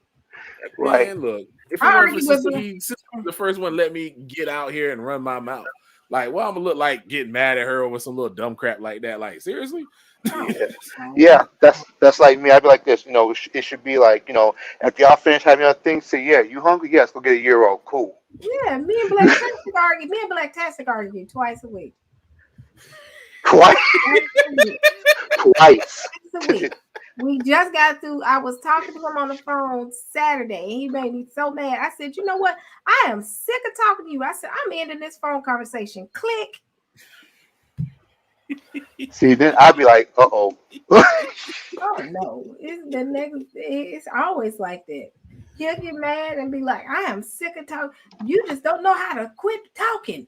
You gonna keep talking and you don't get your point across, not just be like, yep, I am. I don't agree with you. And I got it right. Well, why don't we just end this car right now? Click. See, what was that for Ron DMC? You talk too much. You never should. That's how he was. We were going back and forth about something, and it was just like, and you know how long-winded he can be. Saints be long-winded, and that just gets can you get to the end of your point? I said, and you gonna keep talking, and and you just be like, how long I've been sitting on the phone like with my headphones, like I done sat here and listened to you for 5 minutes saying, wait a minute, let me finish. Wait a minute, let me finish. When you gonna finish? Well, that's when I lose it. See, are you done yet? Black Panther, are you done? Y'all know Black Panther can be long-winded, especially if you don't agree with him. Oh man, it's like, and wait a minute. Y'all know how you turn. Wait a minute. It's like, sir, will you stop it right there? I don't agree with you. By that time, I didn't went off. I didn't. And he'll be like, "What you gonna see? I have a point," and it just get ugly. Me and him go back and forth, and just wham, the phone get hung up. And then just at first I was like, "Oh, he mad at me." Now I just be like, "I'll talk to him tomorrow." And then I don't talk to him because I'm still irritated. See, the world done got us. It's they don't teach people how to, disagree cohesively because they don't want people to do that. They want to create these tribalisms and echo chambers so that way they can better manipulate people. So a lot of that is stuff that a lot of people don't have now, that they don't understand that you can disagree with somebody, and as long as we're not disagreeing on nothing fundamental. I mean, somebody come out, if you come up one day and be like, I don't know about the Hamashiach no more, I'm be like, dang, I'm gonna pray for you, but I can't rock with that. Yeah. So I'd be like, there's certain limits and things, but just disagreeing on little things, different aspects on prophecy and little stuff like that. Like, this is what our ancestors did. They used to sit around and talk about the Torah all day. They probably, I can only imagine the arguments they had over how the Messiah was going to come. Yep, it was like, man, something, give me a falafel. I'm tired. To y'all tripping. Man. Actually, that do sound good right about now, falafel, but ain't nobody open. Anyway, go ahead. No falafel. No falafel. No falafel. I had me a nice little apple, though. I'm probably might get me one more before I go to bed. I just got to eat a bowl of cantaloupe, which blessed me. So I'm not a cantaloupe fan. Like I said, I'll eat it, but it's not like, I gotta go with cantaloupe. It's like, strawberry, I still eat a kiwi. lot of fruits now, man. I'll force it, but I agree with you. Cantaloupe is I can't do it. Cantaloupe is my best friend right now because it gives me just the amount of sugar, the right amount of sugar I need to keep me from going to get a cupcake. I'm sorry. Man, get you some red grapes with the seeds in them. Yeah. Them things is like little bits of just juicy candy, man. They so good. I don't have those because I will eat the whole bag and then be sick. Yeah, you be good. No, I ain't got no stopping sense. I need something that's just gonna be like, okay, I'm good. Grapes. Yeah. I got something a while back, and these were unhealthy grapes because I don't think they had seeds in them, but they were so good. What is it? Cotton candy ones. That's GMO though, man. I'm like, ain't nothing gonna come out the ground tasting like cotton candy like that. Man, I admit they taste, man. They off the chain. Cotton candy ones. Oh, my wife like those. You eat. I can't even find them no more. Good. Yeah, they only have them. I think they seasonal. Yeah, like summertime. Oh, they so good. Like watermelon. They got watermelon now, but you don't want that. I taste it. It's like, this it ain't time. Y'all go ahead. What I find is like when I eat healthier and I eat less, and it's like I desire, I get full quicker. When I eat like less stuff, and the cleaner you eat, like it's weird, man. It's like I don't eat as much. Like if I do eat, a lot. Like when I had that Checkers that one time, man, I was like, oh God, that was so horrible. Why did I eat this? Yeah, that's what happens, especially if you go plant-based for a while and then you eat meat, your stomach's like, why have you done this to me? I thought we was friends. Man, the only meat I've been eating is beef. I'll have like beef and fish. That's pretty much been my only thing that I have. Everything else I've been, dropped out is mainly, fruits and veggies and stuff. But man, I had that one day because I stopped for my son and we got that. And I was like, why? It was instant regret. Oh, wow. Yeah, Rohan. Yeah, I'm gonna say yeah. Jackfruit's off the chain. I'm like, okay, now let's say again. Those of us who in the community, we know we leave the pork alone, we leave the pig alone. But if you're looking for that taste and you're like, I want it, jackfruit is what you want to go to because it tastes like pork.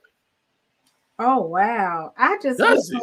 I went to a vegan restaurant yesterday and saw a jackfruit pulled pork sandwich. Yep. Kind of like the pulled, and I was like, I don't know if I'm here for it. Just give me the falafel. I'm good. Don't be scared.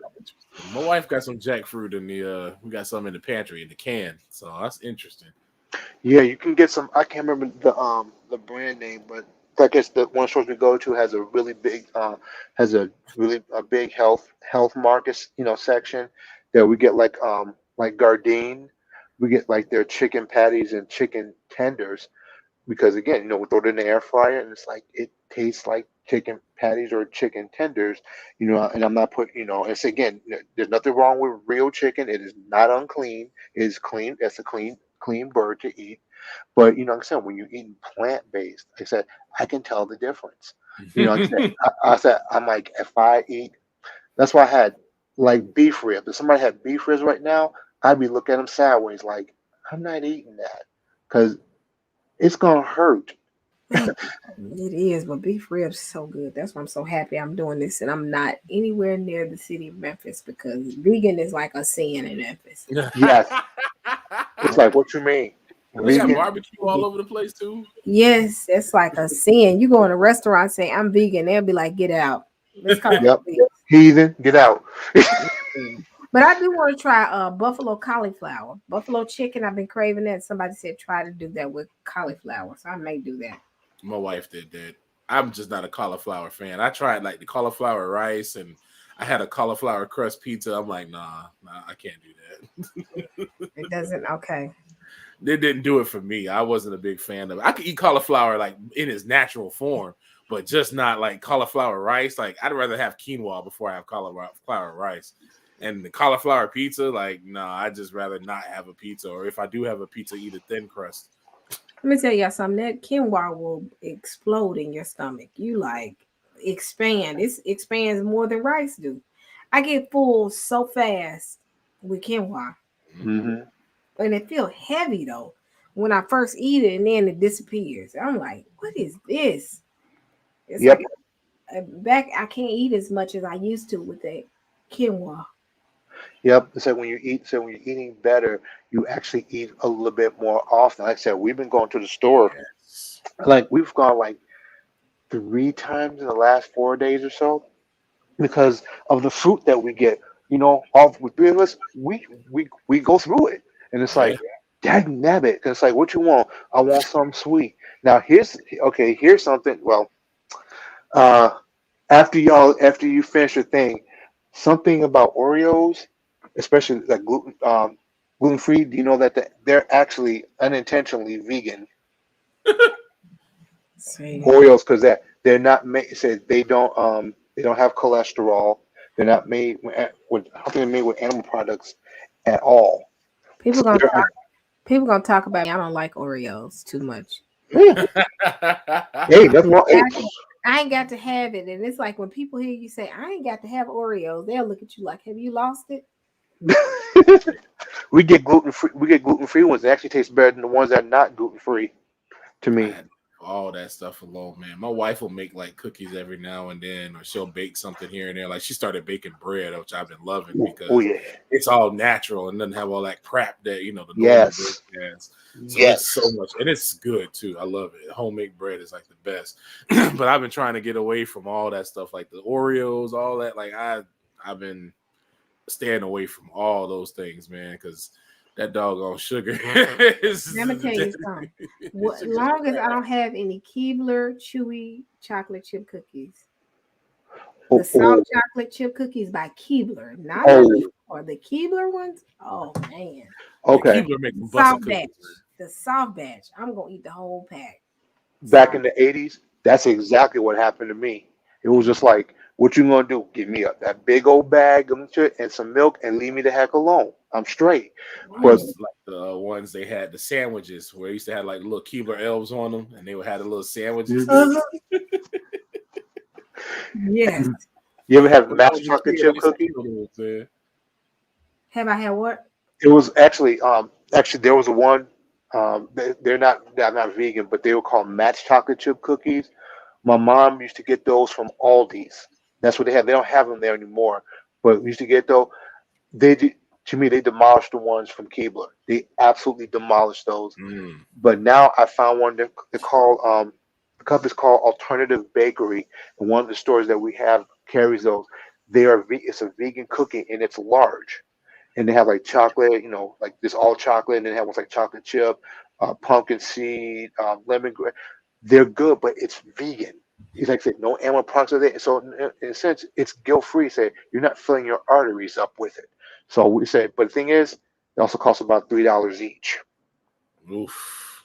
Yeah. So one of you is like, we'll get paid, that I call that middle of the month check.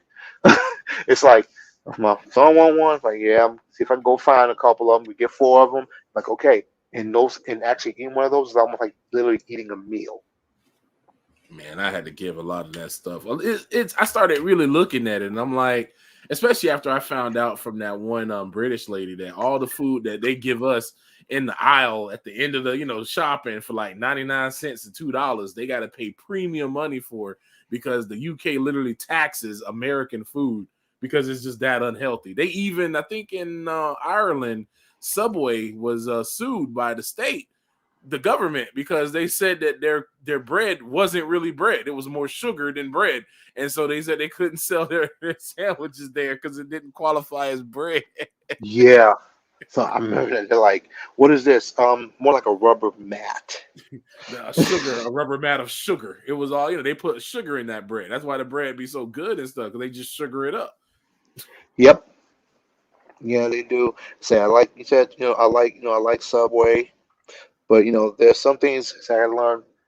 When you start eating better, some things do not appeal to you anymore. Yeah. You can't get me to go to KFC. I'd be like, you hungry? I'm like, yeah, I'm gonna go KFC. I'm gonna go ahead and eat this sewer cover. I'm good with that. Just let the sewer cover and just chew on that for a minute. Yeah, I'll eat that before I eat KFC. KFC and Taco Bell. I don't do Taco Bell anymore. Well, I'm guilty. This is where they just add water to a mix and get meat. Yeah, that kind of messed me up right there. I'm like, what is in that? Now, back in the day, I used to mess up a Mexican pizza. That pizza, don't play with it.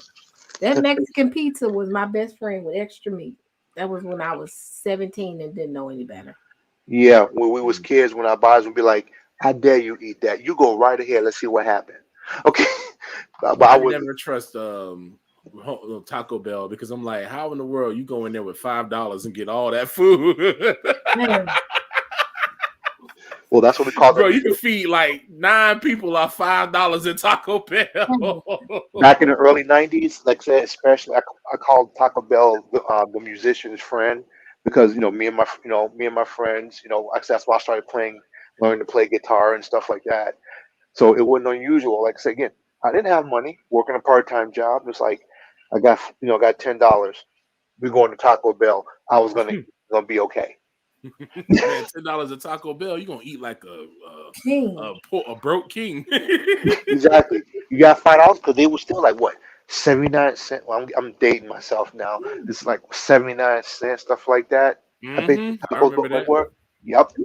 Back in the day, you could get that 12-pack of tacos for like $7, $8. Yes. Yeah. And we would demolish. What they had, the box of tacos or whatever. You got them all in the box. I remember that. Yeah. We should go that, and there was a place. Like I said, this is in the days before I used to like Long John Silver's. They were the best seafood restaurant. Now they are complete trash. I got sick the last time I went there and I ate something. This was before I had stopped eating shrimp and stuff. And I had went there and had some shrimp and some the chicken and stuff. And I was so sick off of all that greasy nonsense. I had never been back since. I used to love Long John Silver too, man. I used to love it. Yeah, I should eat the crumbs. Just like this. Look, just give me a bag of crumbs. I'm But good. one place I hadn't been to in the past week and a half, just in case Sheila watched this after fact. I will still eat to this day is Chick-fil-A. Chick-fil-A is my best friend. I don't care what nobody says. It don't taste like anything to me. It's like, man, I will eat. I can, and I live right around the block from a Chick-fil-A, and I just be so angry. Man, that Chick-fil-A sandwich is bussin'. They brought bussin' back. The word bussin' back. it's back now. It's back now. Is Salty coming back too? It's yes, there's been my daughter said, man, this bussin'. I said, bussin'? Where you get this from? So that's back. That's 95. That's what we got there. I thought that was a Southern type thing. We used to say that all the time, man. This thing bussin', boy. Man, they saying it now, bussin'. I'm like, why are y'all stealing all? But I'm telling you, that Chick-fil-A sandwich is bussin'. Man. Okay, so now I guess it's okay for me to wear a high top fade. So if we can say bussin' now. Maybe a curl. I'm gonna get a Gumby or a Jerry curl. Either one. I don't think bussin' never went away, man. I thought it went away, but man, that Chick-fil-A sandwich with Chick-fil-A sauce on top, and the bun is fresh with it. Man, I can't eat that right now. I've only had it once. It was like, You ain't what? I've had it. I've had it once. It was like it wasn't like, wow, this is the most best thing I've had in the world. It's like, it's there. It exists. Something. I'm telling you. It's man, I know it ain't nothing but Yahuwah, because throughout the time before I've tried, not eating stuff and going on little diets and it never worked. But now it's like I've lost the taste for these things. Yeah. Like I said, like when I went back and had the thing with Checkers, I felt so terrible. I'm like, bro, I'm not doing this again. Like this threw my whole body out of whack for like a day. It sucked so bad. And I'm like, this is how I used to run around all the time. Like, I used to go to McDonald's like it was nothing. You get a 2-for-2 Big Mac, a large fry, and a milkshake, and that used to be my thing back in the day as a kid. I stop at work, for lunch and go in there and get a 2-for-2 Big Mac and a large fry and a drink. Do you remember? There's a place out. Well, people from Chicago, or in the Chicago burbs know this place called Portillo's. Oh, I know Portillo's. Oh, Portillo's. Woo! But man, it's like this. You go there, you smell that grill. I'd be like, yes, please give me that double cheeseburger. So I should get their bacon double cheeseburger before I start eating pork. And it was like, oh yeah, this is good. My body's like, all right, bet. You go ahead and eat that. That's no problem. We'll take care of it. The smell of pork. Yeah. Now it's like, do I really, really want to do that to myself? No, I'm good. So I'll go to Chipotle. It is some place that we will go because we can eat there. Somebody said extra pickle and hot sauce. Like, whoa, on your Chick-fil-A sandwich? Okay, I've never heard it. That's interesting. Yep. Mrs. Spacey, up with them Chipotle with them rice burritos. Yes, yep, that's a fact. And now they actually have plant-based chorizo. I had it. It wasn't nothing to write home about. I was like, good. I can eat a bowl there. I can eat purely plant-based there without just having nothing but vegetables. I want to taste of some type of meat, and they had that. So I did try it. I'm like, chorizo? Absolutely. Let's do this. They put it in there, and I was like, dry. Be careful with some of this plant-based stuff, man, because I think Checkers, but KFC, they got these new nuggets that's like square nuggets. They talk about they plant-based or whatever because it's not real meat, it's artificial meat nuggets, and they're literally square-shaped nuggets that they're selling now. Say, hey, it won't kill you, but I'm like, but it's an eraser. And then when you go to a good vegan fast food place, you end up spending like $30, and you be like, "What did I buy?" Exactly. One item. I went to this place called, I think it's called Shook in DC. It's called Shook or something. I got me a vegan bowl, and I got me a bottled water, and that was it. And it ended up being like almost $20. Wow. I said, "What is this?" Huh. It's cyber. So I could have cooked at home. That $20 would have lasted me 3 days at home. For This- real. My own vegan bowl. I'm good. Yep. Now you're looking at the cyberpunk high tech low life economy. That's exactly what it's Yep. like. No, You that's get that's facts. that's exactly said. Food has been going up. Like I said, I've been watching it. No, what do you call it? The shrinkflation, where you see you seeing products getting smaller, but the price is going up. We got some lunch meat. I said I could tell. I look at I got some turkey bologna. I looked at it, I'm like, you know something? It's like a They used, film. yeah, they used to be actually the diameter was actually bigger. Now it's smaller. I got paper towels and actually compared it to the store brand. Look at it. I'm like, I can tell that this thing is actually the diameter is smaller. I can see it.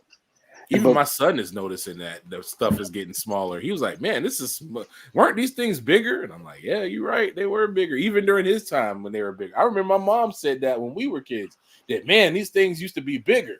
And now I'm seeing the very same thing, man. You know those cinnamon cookie, like they're like what they call them? Like they're like cinnamon grams. They stick them in like quadrants of 4, and they're rectangle shaped. They used to be pretty big. They're like graham crackers, but they're all stuck together, and you can like break them apart or whatever if you want to. They're real common. They used to be huge, man. I think my wife had bought some of those a little while ago. Them things are so skinny and small now. Like even the cereal, like the Fruit Loops are smaller. yeah, the Fruit Loops. It's that they're doing that, and they're hoping people don't recognize that. And it's like, no, we seeing this, and I get it. They say like, well, the economy is bad, prices going up. I'm like, it's gonna get to the point where I'm like, you know, some back to the 1800s. There's no such thing as a fast food restaurant. You made everything at home. That's what I could see end up happening. It's like, I want cookies. Well, we got some Make it flour. at home. Yeah. Yeah, that's what I think. That's what we've Ends up been doing, happening. man. We just been I used to do Uber Eats, and I'm like, now just to get something, it's like almost $40 just even if you just get like 2 items or something. Like I think I had one of the last few things I had got a Portillo fish sandwich and stuff like that, and I got a sandwich meal for my son as well. It was like $50. See, I'm not having that. That's like I said, I told you, I think I told you guys what happened. Like when I tried to go to Noodles and Company. That's one of my favorite because I like noodles. Like I say again, that's part of that Chinese ancestry of mine. I'm like, I love noodles. I love noodles, and it's like, oh yeah, but you right now at the place it's so bad right now you can't go in there and order anymore. You have to order from the app and pick it up. You can't go in there and just place an order anymore. It's like, so basically I can't have noodles anymore. Great. So I have to make it myself or try to find a Japanese restaurant or something. That's the only way I will get my noodles.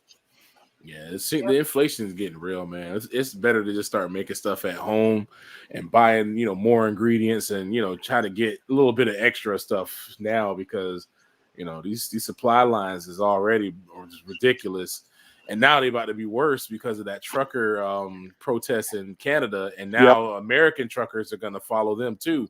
So, I really feel like that right there, like of all the things to protest, why to protest the trucks who are delivering supplies in a supply line that's already on life support? Right. Exactly. I feel like that's a setup. Like they're trying to further choke down the supply chain because that's gonna cause problems. Yep. Welcome to Mad Max Fury Road. Here we go. It is. We don't need another hero. No, I'm gonna call myself Lord Humongous. That's what it's like to do it in there. Get my souped up van and be like, yeah, we're gonna ride these roads and try to, get some cookies. See? But yeah, I'm gonna have to get up out of here. Yep. I gotta get up in the morning. I gotta Yep. get with a vendor at 10 o'clock. So I gotta try to get some sleep so I don't wake up at 11. Yeah, I'm wired right now. Every time I get off the line, I can't sleep. So, and I'm wrecked right now. So I'm like, yeah, I'll be going to bed in about 2 hours. Man, that's not me. As soon as we get done with this live, I'm finna get ready for bed, and it's gonna be all she wrote. All right. I Well, do be wired, but once I sit back and like, you know, relax a little bit, then I'll be like knocked out. yeah. Oh no. All right, y'all. Well, thank y'all so much, y'all, for listening to us. We get ready to go to bed. Thank y'all so much for supporting us. Subscribe to everybody's channel. And I will see y'all later on this week. Wednesday, I will have Sheila on. We'll be talking about things to eat and things we thought that we could eat, we ain't supposed to eat. Yep. So this is gonna be an interesting conversation. So Sounds good. all right, y'all. All right, take care. Take care. Y'all have a good one.